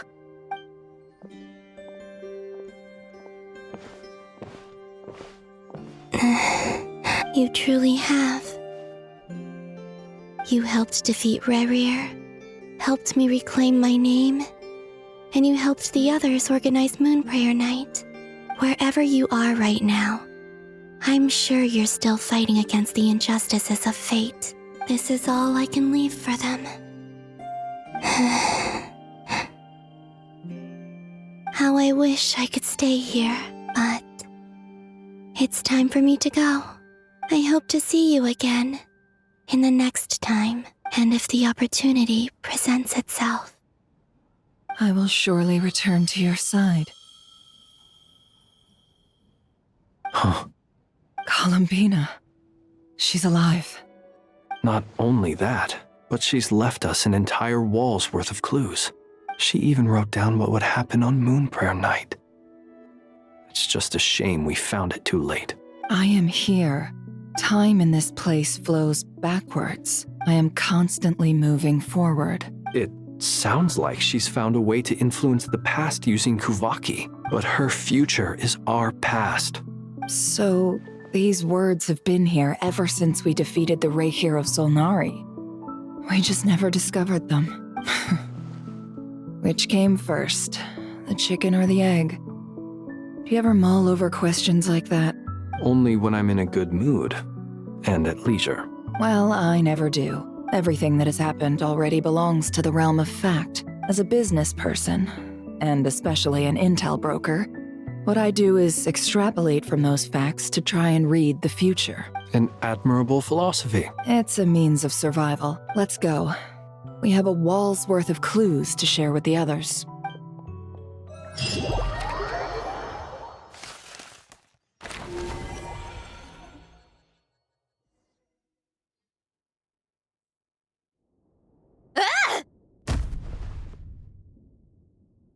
It appears that the doctor's energy signature has changed to something similar to Kuvaki, but not like the Kuvaki we're used to. Nodcry's Kuvaki devices will only have a limited effect on it. I can see why you've chosen to place your hopes in alchemy instead. Also, I must say these books are rather profound. My subordinates just shipped them in from Fontaine. Some of them are from the Narcissenkreuz Ordo. Some are incident reports from Petrichor, and then there's a few test reports for these junk machines. Additionally, after some further scanning, I've discovered something extremely annoying. What's that? Tevat's skies contain multiple moons. A long time ago, when I did my first scan, I detected 3, just as the legends say. But when I checked again just now, I detected 4 moons. So there's one extra? Yeah. Originally, I thought that if I could still find 3 moons, that would at least mean Columbina's still alive. But then it occurred to me that apart from the frost moon, Tevat's moons are just husks. And husks surely shouldn't show up in the scan, since they're not alive. It's weird, isn't it?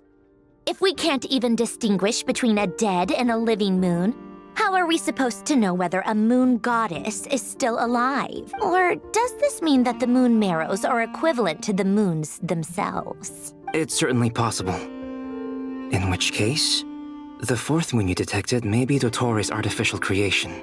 So he wasn't bluffing. He really built his own moon marrow. It's easy to get overwhelmed when you have too much on your plate.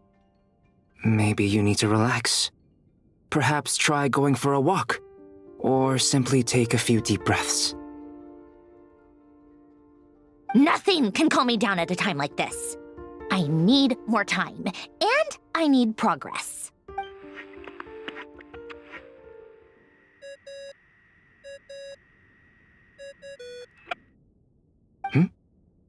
It's Mr. Flynn's. I really hate that ringing tone. Ugh. First the 4 orthants of the Narcissenkreuz, then moon marrows. Now what? Oh, sorry if we're disturbing you. Might I ask what's troubling you?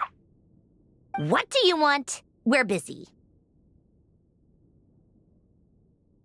Are you still at the Curatorium of Secrets? Yeah. Look, everyone else is still out, so there's no hurry. Plus, I'm busy, so I would appreciate if you gave me some space. Even though we have crucial intel to share? Fine, I'm listening. Do you intend to share it via the Dodo communication device? Ordinarily, I would, but this is a unique situation. I think it's best that we discuss it in person. See you at the curatorium.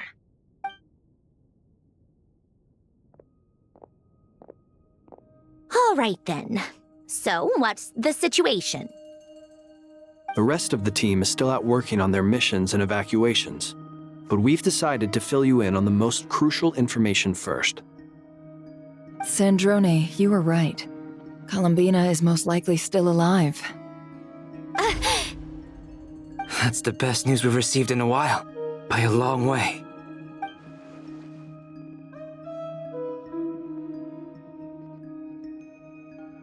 Random locations. Appearing in reverse order? Are you serious? So not dying isn't enough for the moon goddess, huh?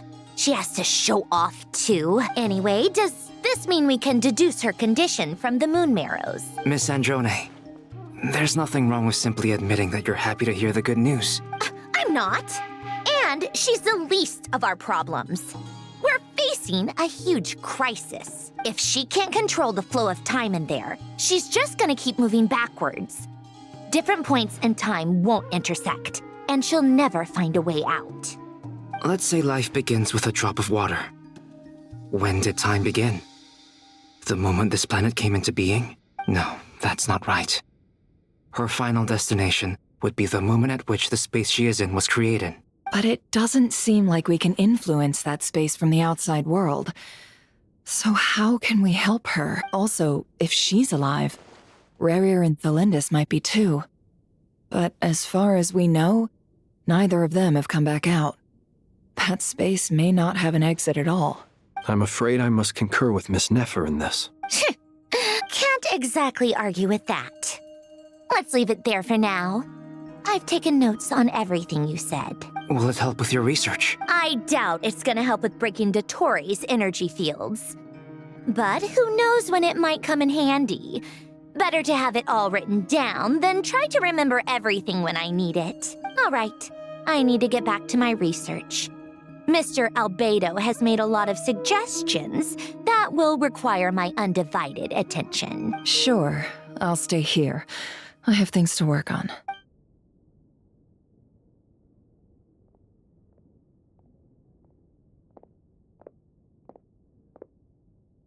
Paimon, are you there? Oh, right. She went with Varka to Natlan, didn't she? Good thing we've moved her and the Traveler's luggage in here. Speaking of the Traveler, where could they be? There's a note. From Paimon. Paimon here. Not in at the moment, but if anyone needs to borrow her stuff or the Travelers, go ahead and help yourself. Paimon won't be mad. Also, Traveler, if you get back before Paimon, make sure to get some rest. Paimon misses you a lot, but put your health first, alright? How sweet. Well, since you offered, Paimon, don't mind if I do. This is the Traveler and Paimon's luggage.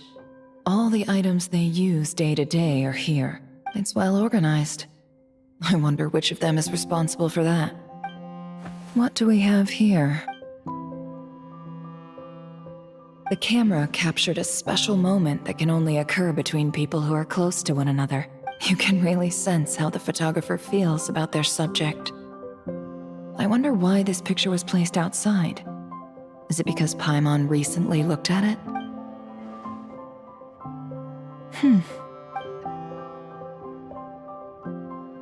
This must belong to the Traveler. Perfect. I'll use this. Hang in there.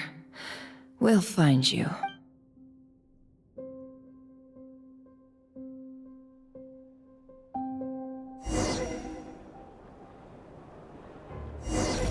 Polonia. Search keyword world formula and bring me all relevant books.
Let's see.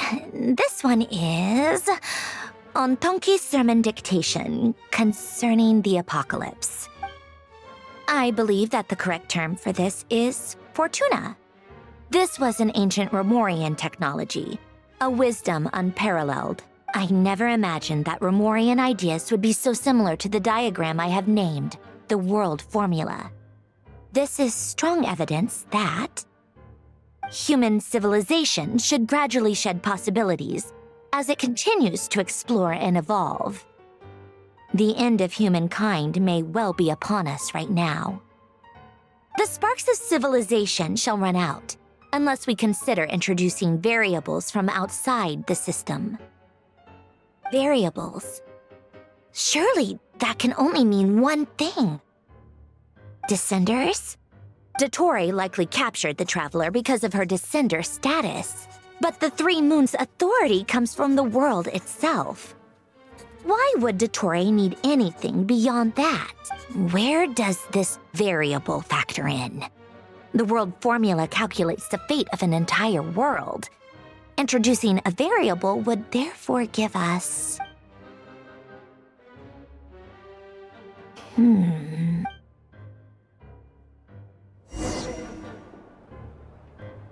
Polonia, search keyword pathway and bring me all relevant books.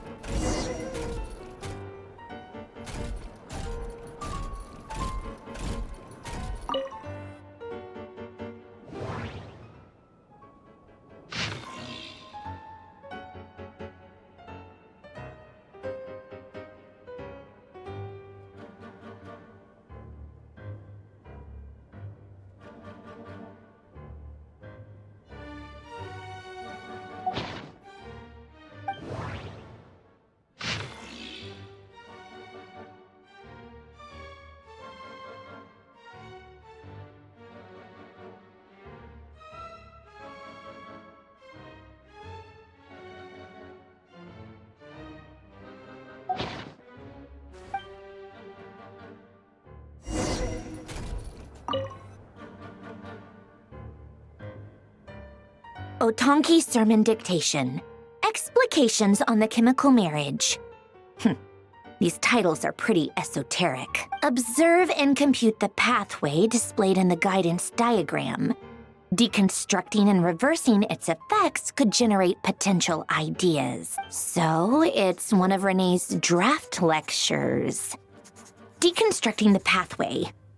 I suppose that could lead to a breakthrough.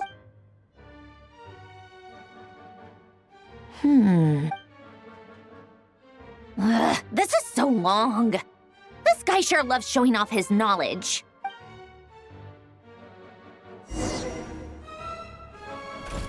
Polonia. Search keyword tree model and bring me all relevant books.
Most of the experimental devices proposed by the Lilia Crucis Ordo are built based on the simple and basic logical structure of a tree model. Lilia Crucis. Guess they were trying to cover up the name of the Nausitzenkreuz Ordo? When Duke St. Germanus departed, he said, "It seems that there's no going back." Alas, he is only a genius when it comes to machines. In all other things, he is but ordinary. Excuse me? I'm sorry. That's just ridiculous. What kind of book is this? Great Detective Herlock, the alchemist and the clockwork saint? Isn't this a novel? Come on. Still, the author swears that they knew Renee well. Whatever. I guess it's not beyond the realms of possibility that Renee would say nonsense like that on occasion. Memory, wishes, souls, and persona. Frankly, this sounds more like occultism, but if Albedo vouches for it, I suppose there must be some alchemical basis to these techniques. The way Alain Guillotin saw it, the world was comprised of machines. The universe needed machines, and thus his technologies were created. That's why I was born. René, his full name was René de Petrichor, if I recall correctly. Sounds like he and the town must be intricately connected. That place was also the source of most of our information regarding Remurian civilization. Seems like some of his projects were based on their technology. The cutting of souls and storing them in vessels. These seemingly unrelated techniques underpinned René's research. Assuming that the 4 orthants correspond to alchemical categories. The chemical marriage model? Alain would have scoffed at that. He never would have let those theories or parameters anywhere near his mathematical formulas.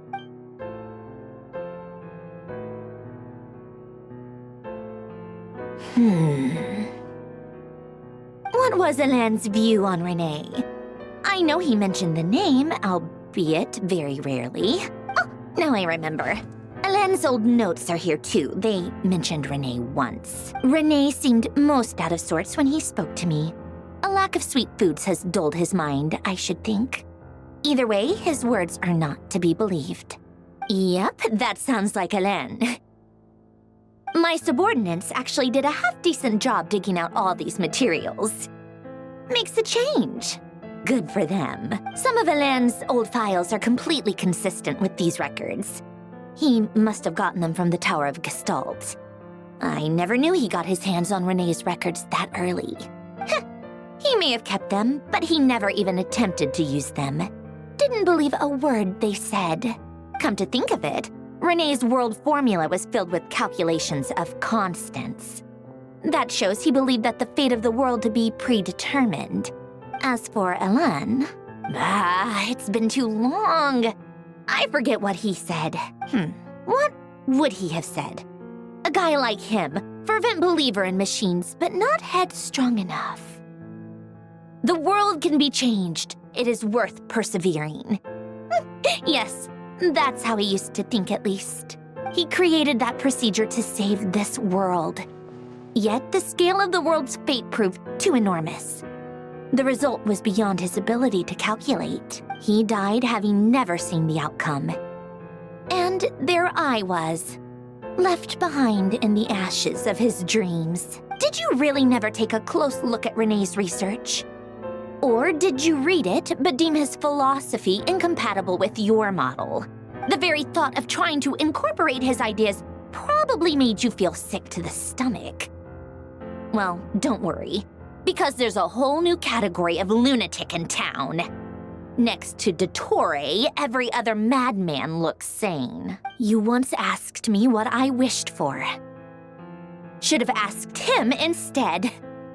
He's the one pining for things you'd sooner die than witness.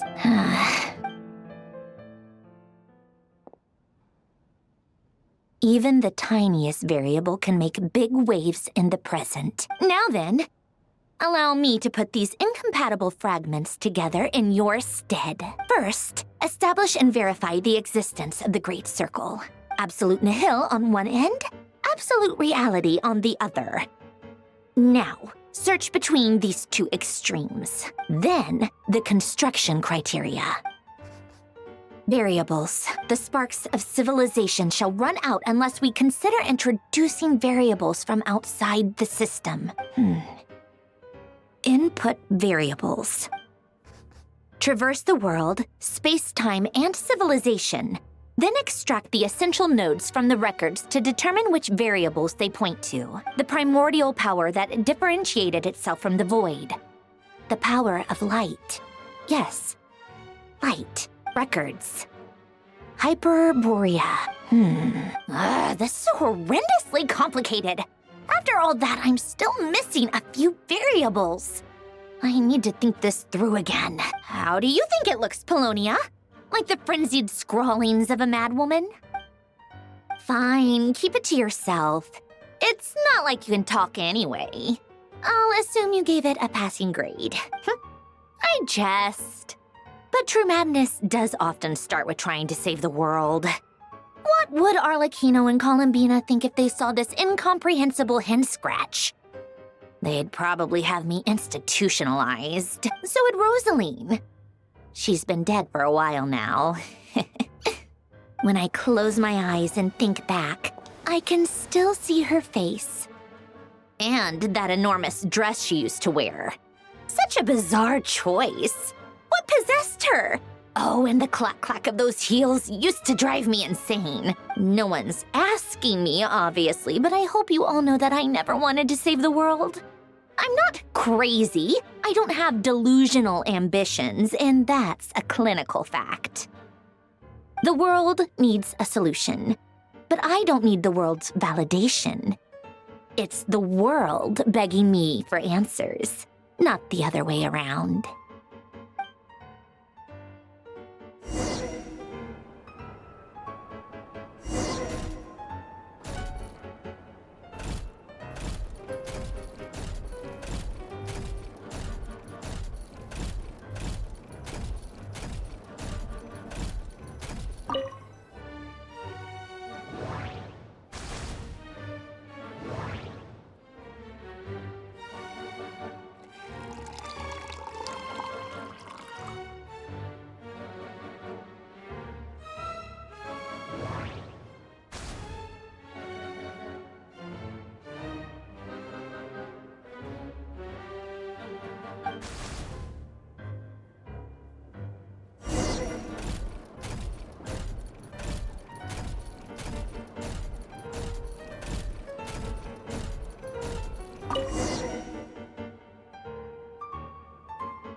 Oh, cookies to go with the tea. Let's see. They must be from that person who brought those documents. I see they're from Hotel de Boer. Something's written on the box. We are proud to present this homage to the Fortress of Meropede's fun-filled meal collection system. Fortune cookies. Have a lucky start to your day. Sounds like a dumb gimmick to me. Be early to bed and early to rise. Get plenty of sun and drink plenty of water. Then things will surely go well for you. What? Are you kidding me? Somehow I doubt that an early night and a glass of water is magically gonna save a world on the brink of existential peril.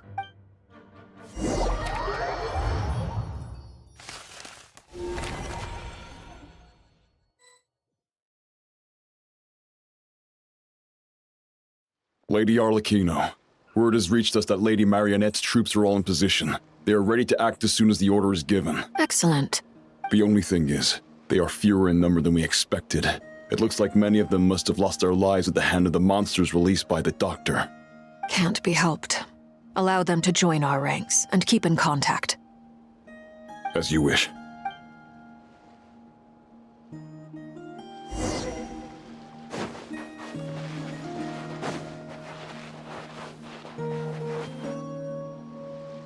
It's been a while, Arlecchino. You look well. Did dottore really have to build his lab right on the sole path between Snezhnaya and Nodkrai?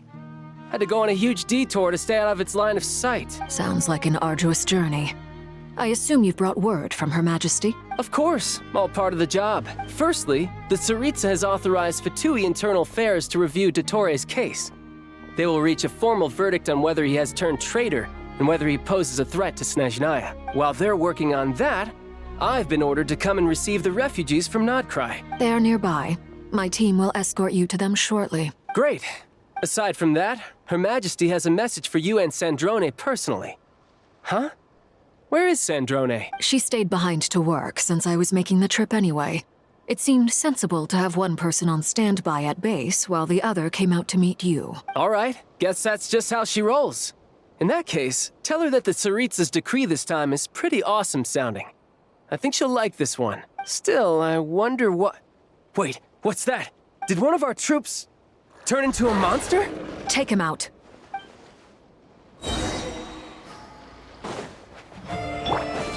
You can run, but you can't hide. Witness my rise. Overruled.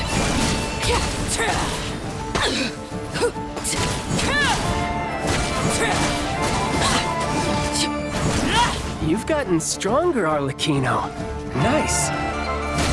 Stop that right now. I appreciate the praise, but I am not fighting you today. I knew it.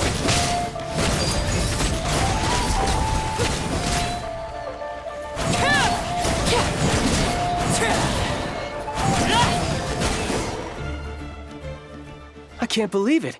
He was a living, breathing human one moment, and the next? Another fine piece of work by our dear colleague, I'm afraid. What in the world has been going on in Nodcry? A lot.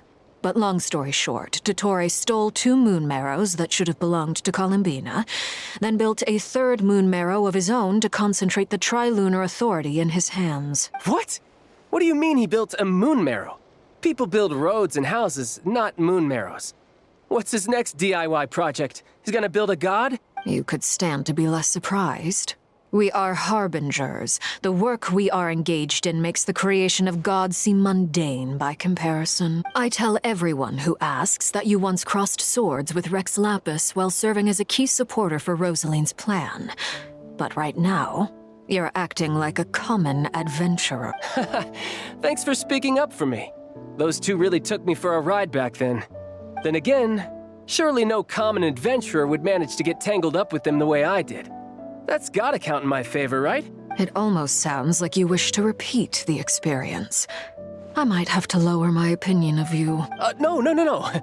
I'll stop talking. Please, go on. Dottore is currently still experimenting with his newfound power in ways that continue to corrode the outside world. As for the human mutation, I believe this is simply a consequence of his experiments, and not a strategic move. That radiant beast was once a subordinate of Sandrone's. I suspect he was only allowed to live so that he could become an experimental subject. Also, those of us who fought dottore have been afflicted with a curse. As such, I cannot leave Nodcry. This is so much worse than I thought. No wonder Her Majesty's decree is so extreme. While these exceptional circumstances persist, the Harbingers are hereby authorized to use unilateral executive powers. Should dottore pose a threat, Arlecchino and Sandrone are permitted to eliminate him. My thanks to Her Majesty. I will pass these good tidings on to Sandrone. Her Majesty has also declared that she will refrain from launching an attack on the now evacuated Nodcry due to the presence of unretrieved research material. A wise decision. By the way, how's my old partner doing? I'm assuming they're with you? Partner? You mean the Traveler? I'm afraid I have bad news. She was captured after our failed assault on Dottore's lab. Her whereabouts are currently unknown. What? Why? Since when does dottore have a bone to pick with her? That is indeed the question. I'm not sure he does. He must have some other goal in mind. This won't do. I have to rescue her. You can't. We have no idea where the Traveler is. What am I supposed to do then? Stand here twiddling my thumbs? Sandrone is working on it. The best thing you can do right now is complete your mission. Fine. I guess I'll leave this to you then. One last thing. Tell the Rooster to get the message out to the gods and citizens of every nation in Tevat. Beware. An uncontrollable pollution is spreading forth from Nodcry. The source of that pollution is a madman drunk on the success of his experiments. The Fatui and our allies will endeavor to contain the threat. However, if Nodcry falls, things are likely to escalate. Considering dottore is one of our own, all Fatui stationed in Nodcry consider it our duty to stay and fight him to the bitter end. Whatever the cost. Hey, don't be too pessimistic. If it comes to it, I'm sure Her Majesty won't stand by and do nothing. I hope you're right.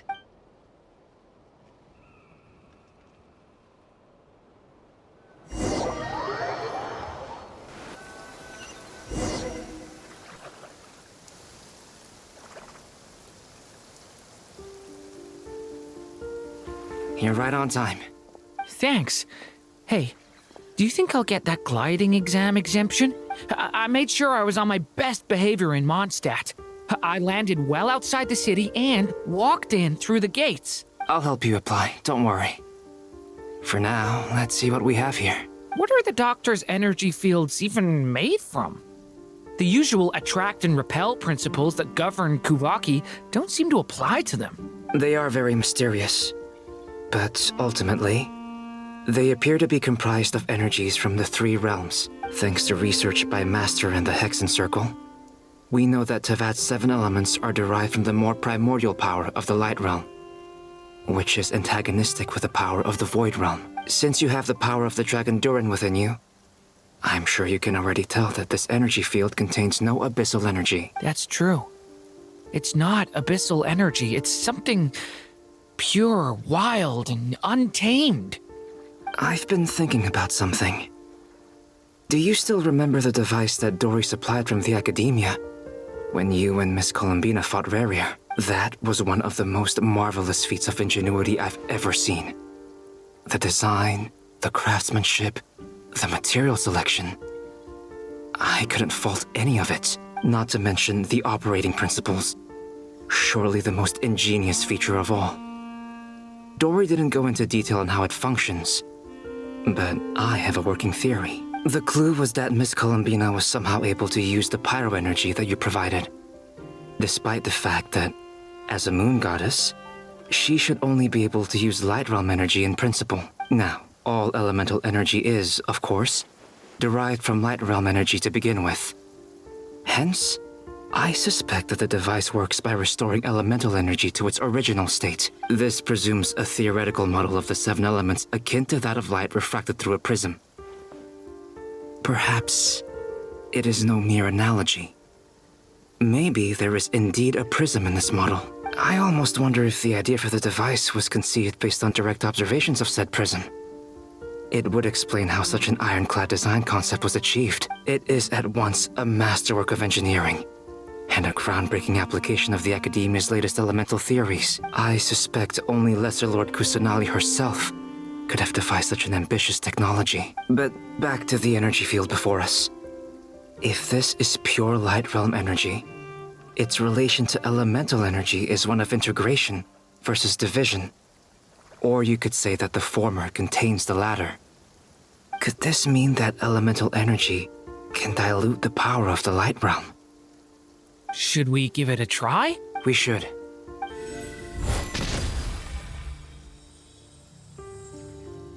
Ha! It works! Clear signs of disruption were detected at the periphery of the energy field. This indicates that elemental energy can disturb or even negate the field. Now you try. All right, here goes. It's working! Switch to abyssal energy and attack again. No surprises there. Abyssal power drains the energy field to a significantly greater extent. I now feel confident in asserting that the energy field is indeed pure light realm energy, and that elemental energy can dilute it. But the energy field is huge. How much elemental energy will it take to neutralize it? We don't have to neutralize it completely. We can try other approaches. That's all for theory. Would you like to continue watching? So you knew I was here. Huh? When did you get here? A while ago. But Albedo sounded like he was working on his thesis defense back there. Back in Sumeru. You can end a person's whole career by interrupting them mid-speech. Very thoughtful of you. I'm truly touched. Could I ask you to lend me a hand? With what? A little test. Try using Animo to unleash a concentrated assault with circular blades, with the goal of breaking through at a singular point. Nice! This time it tore through the field. Tremendous. This is a major breakthrough. Should we go through? We probably shouldn't risk having mutually antagonistic energies in such close proximity. Durin, you stay here and watch the entrance. Hat Guy and I will go in to investigate. Sounds sensible to me.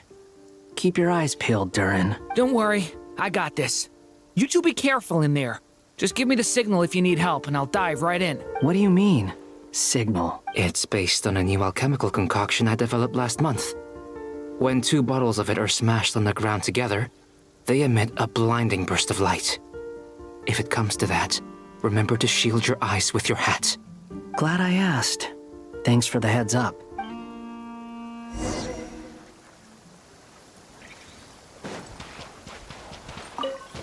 Like I thought. Beyond a certain distance, we can't see the opening where we came in. Maybe that's to prevent people from escaping. Sounds like Dottore's style to me. Not much has changed. Things are basically the same here as they were before the energy field appeared. They have no heartbeats and they're not breathing. We can only assume they're dead. But there are no visible wounds. Also, there's an animal squatting next to each body. It's watching us. That's not an animal's gaze. What are you trying to tell us? Doesn't seem eager to talk. I guess maybe it's just an animal after all. Let's keep looking around.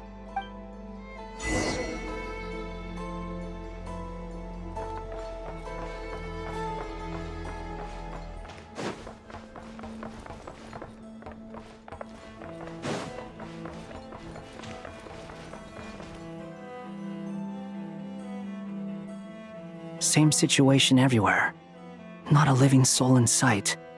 Just countless bodies with animals standing watch over them. Well, I think we can safely rule out the possibility that they're all pets. Is skirting around the topic your way of showing consideration for other people's feelings? Just being cautious.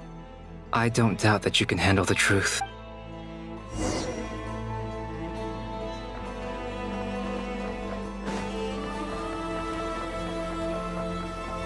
Quit following me. Careful. Please, help us. Please. Over there, I hear a voice.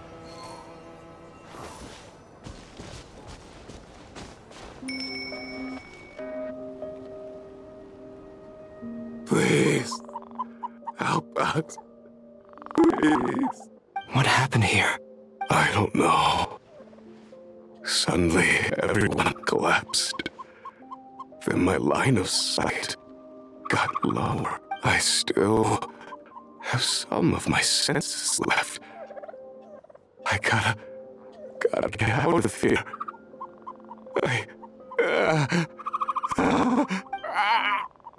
It looks like there's a huge experiment going on inside this energy field. Maybe each energy field is its own giant experiment. Vile. He's swapping human minds with those of animals.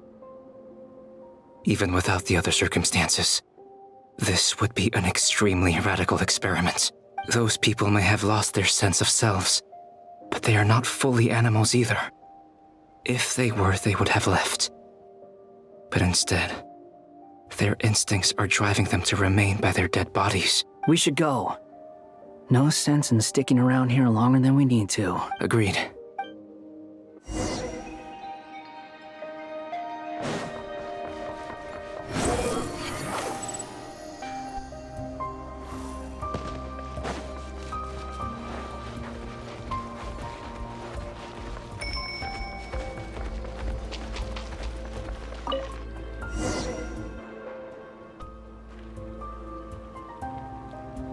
You're back!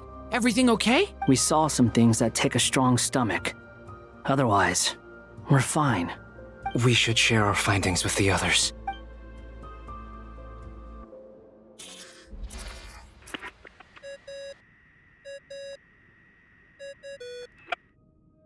Yes? Who is it?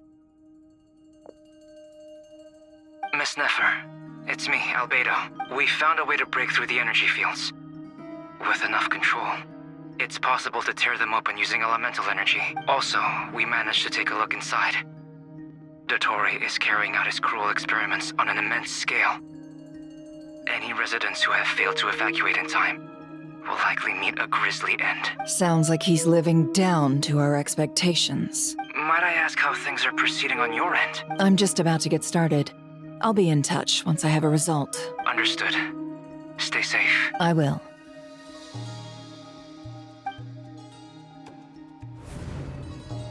Well, Nefer, I'll link up with you once my tasks are complete. What makes you think I'd need you to do that? I'll need it. And considering the way you approach certain matters, I think you'll be better off with me present.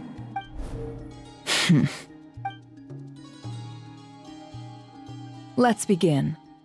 Entering simulation mode.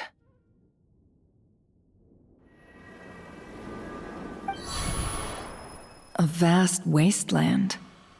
Is this the traveler's inner world? I was expecting something more vibrant, to be honest. Wait, someone's there. What are you looking at? In that case, I'll look at it with you. I want to know all about everything you've seen and experienced. Is there somewhere I should return to? Or should I stay here and be the hero everyone says I am? I don't dislike my current life. Roaming the land, fighting battles, accomplishing missions, earning a living, looking after Paimon. It's not so bad. I guess the only thing that's missing is that you're not here with me. This is the conscious layer, which contains a person's true feelings. It is filled with both longing and kindness. I suppose anyone who lives long enough ends up wishing for someone who can't be there. Maybe it's the only way we can feel truly alive. Time to delve a little deeper.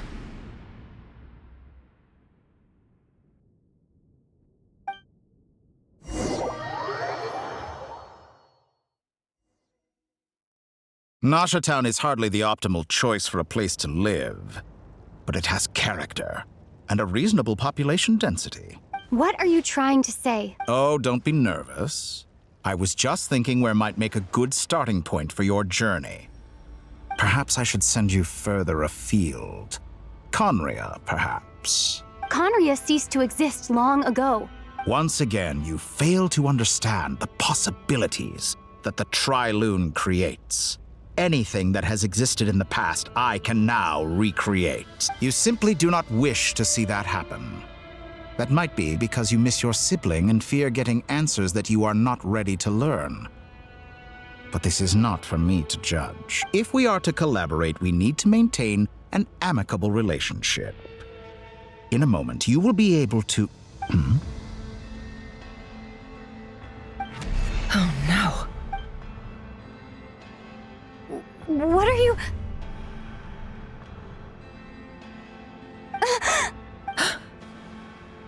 What are you gonna do? Don't move. Something unwanted has crept into... Oh? Gone as quickly as it came.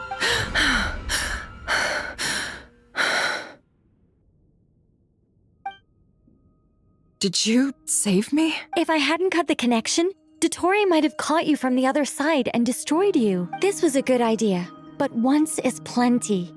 You were exceptionally brave. Excellent work. Thanks, but now's not the time for that.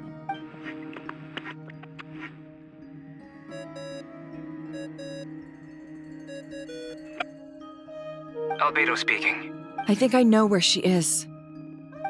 What is this endless darkness? I can't see anything, even though my eyes are wide open. But why? What happened?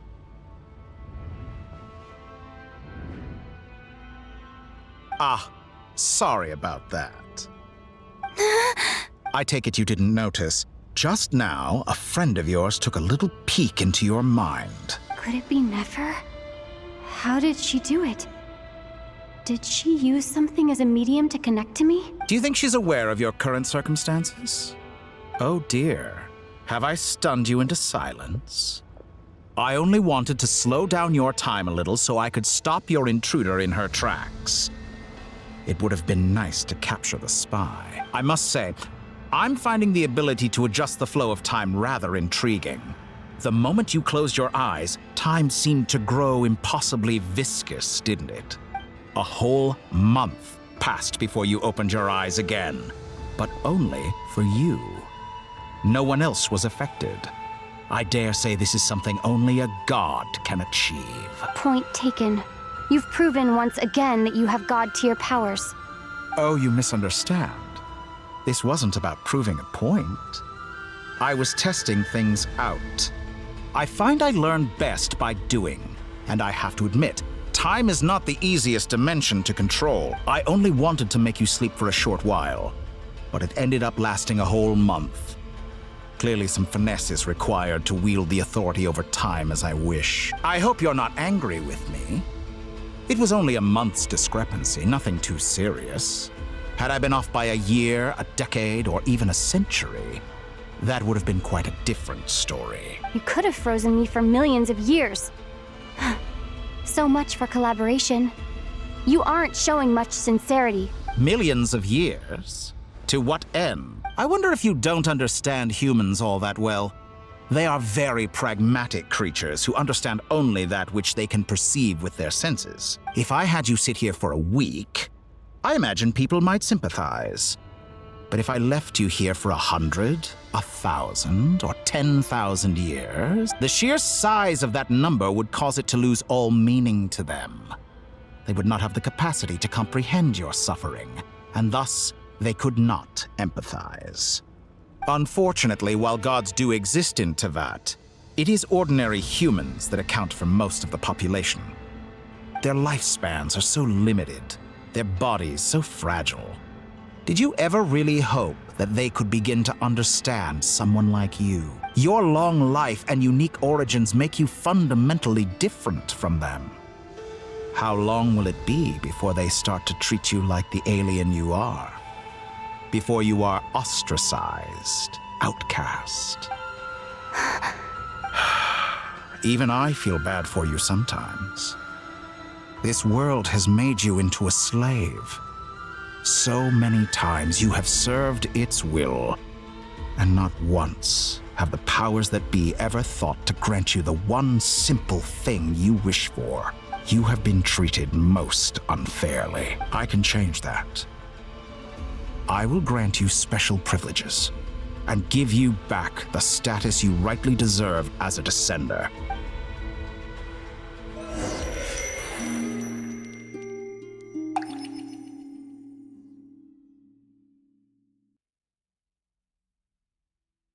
I've entered the past 3 times at this point, but I still have so many questions. For instance, beyond each point being further back in time than the last, what determines the specific locations at which I can make entry? So far, the common thread linking all 3 scenarios is that the Traveler has been present, but it's more than that. I know I sensed something familiar around her. What was it? I'll keep this question in mind as I carry on.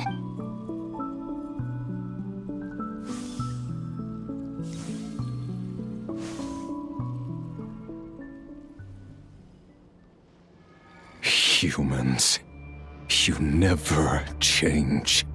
Always trying to use powers you neither comprehend nor control. This looks like Star Sand Shoal. Was this before Rerir regained his physical form?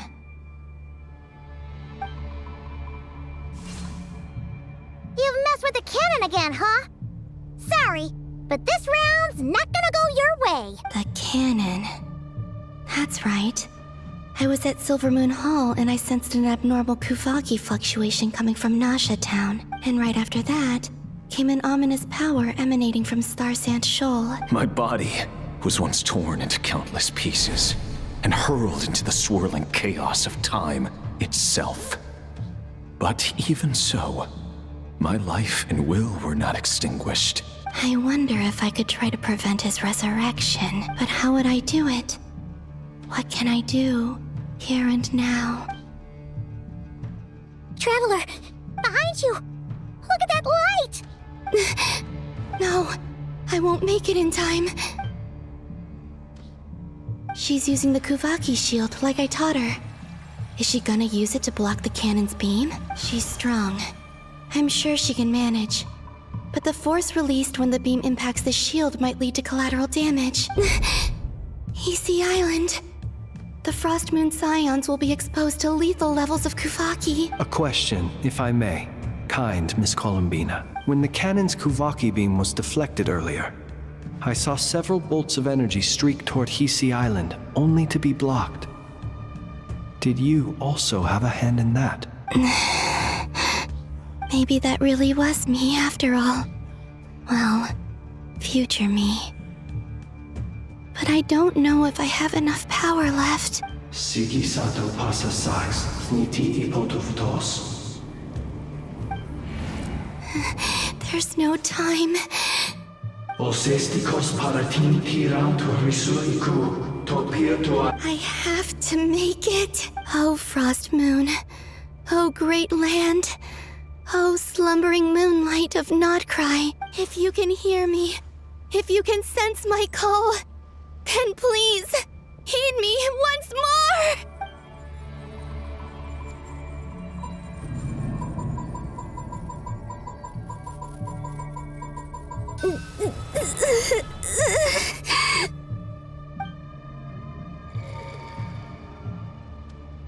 Did it work?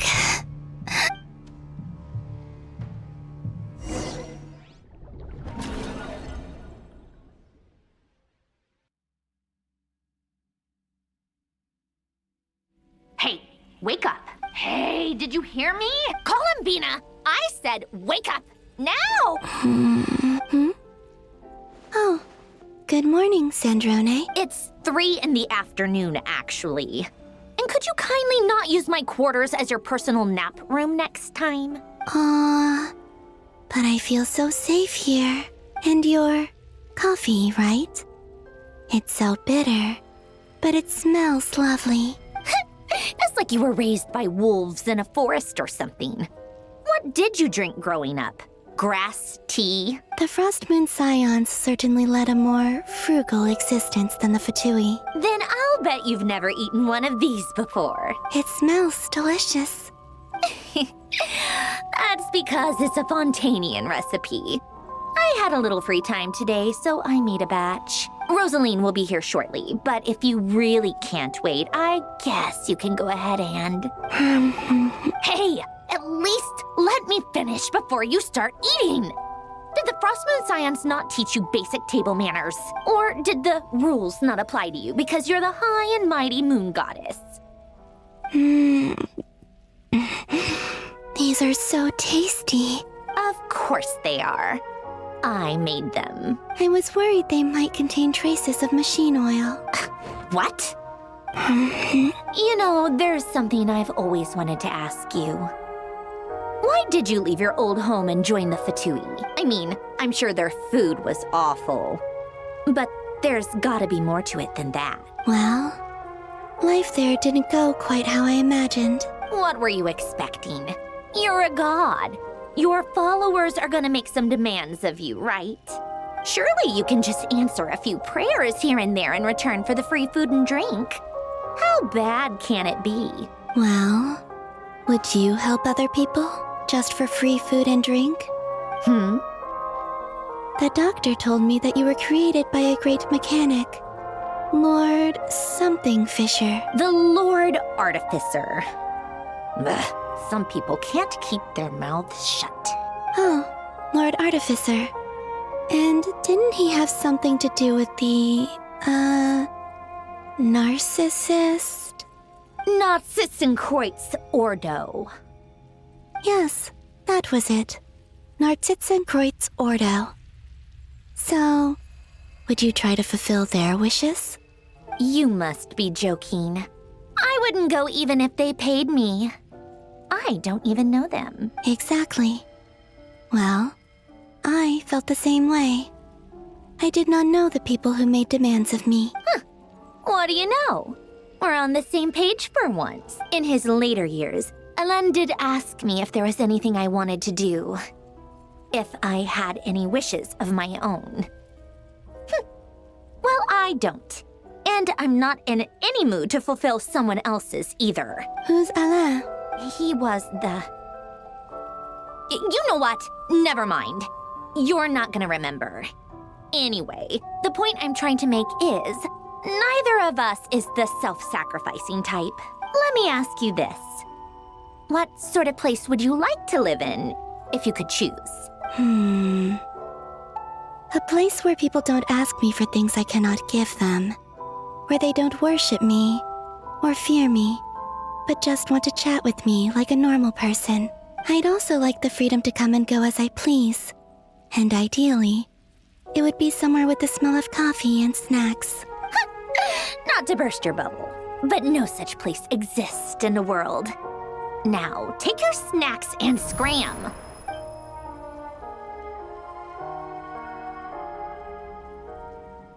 Did I pass out? Of course.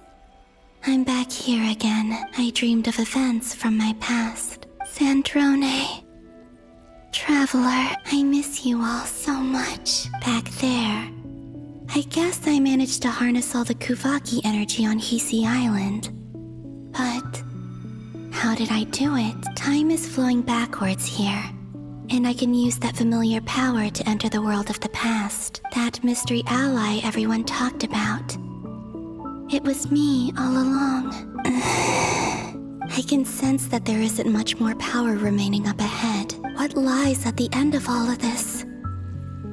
Will time keep flowing into the past? And will I ever find my way back?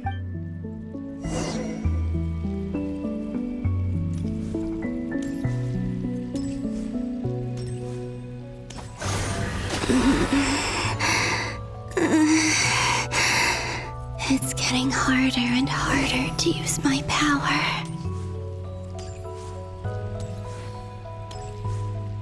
I'm no match for the abyss in this state. I need to avoid the contaminated fragments.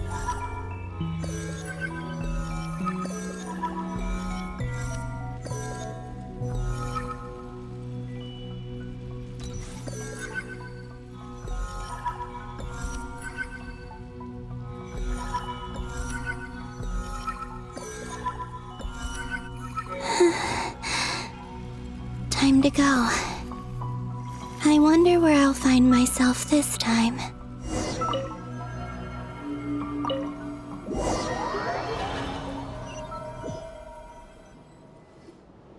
The Final Night Cemetery.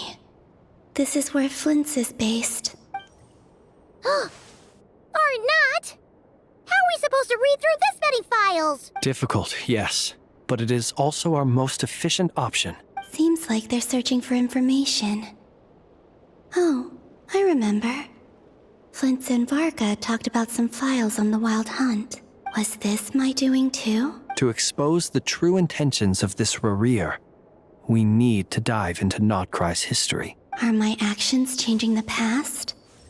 Or are they simply completing a process? Is all of this inevitable?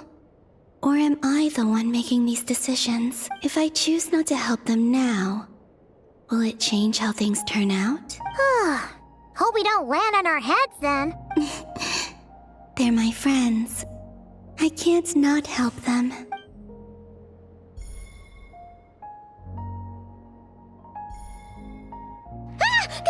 Ghost! And the other one was... here. Hey!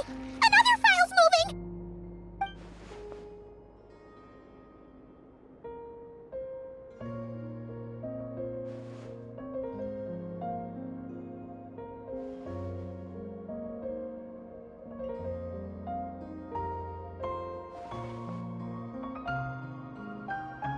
That should do it.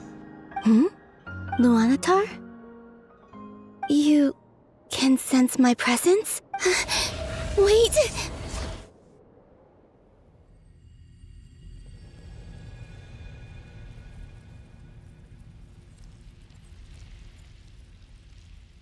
Luanatar. So she's that familiar presence I've been sensing all along. She's always been by the Traveler's side. That explains why the Traveler has been there each time I've entered the past. But why Luanatar? Is it because she has a connection to me as the Moon Goddess's familiar? If so, why not any other Kuhenki? That's...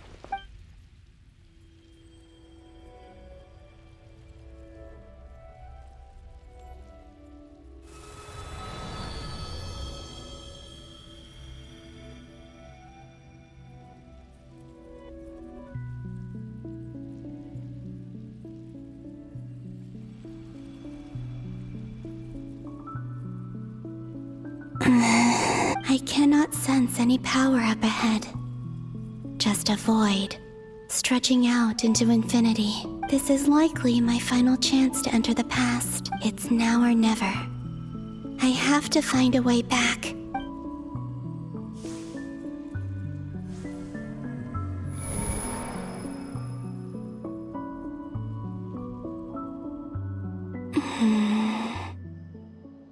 Hisi Island? How far back in time is this? Where's Luanatar? I can't sense her presence this time. Oh, seeing Anafa and Aino reunited like that sure was heartwarming. Traveler, Paimon. No, stay calm. I don't have much power left to change things. I don't even have that much time left here. Think, Columbina. How do I find a way back? A way back? To where? Do I go back to Moon Prayer Night? Or to the future that followed? And if I return in my current state, what will become of me then? Dottore's actions that day proved that he'd been planning that for a long time. He had already seized the power of 2 moon marrows before capturing me. Even if I managed to get back, how can I fight against him when he wields the Tri-Lune Authority? I can't. If I go back like this, I'll be playing right into his hands. I have to find some way of rivaling the power he has usurped. Wait. Time flowing backwards. The Tri-Lune Authority. Does that mean? I think I know what the final destination of this lunar reflection might be. I know what I must do. Speaking of homes, we must already be close to where the Frost Moon Scions live. The vibe here feels different, just like the scenery. But how do I communicate my plan to my friends? Should I write it down here? No.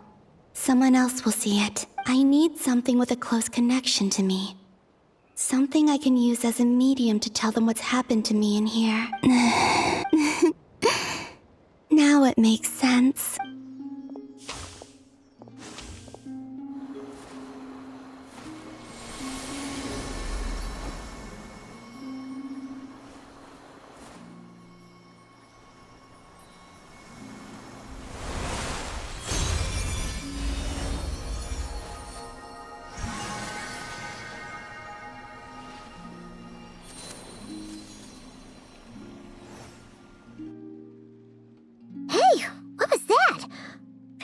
Some sort of breeze blew by, and then the petals suddenly turned into...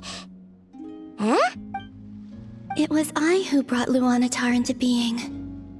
I gave up a piece of my own soul to create her. That's why I could sense a familiar power from the moment I entered this space. It also explains why she's been present in every past location that I've entered. Because we have a deep connection. Hey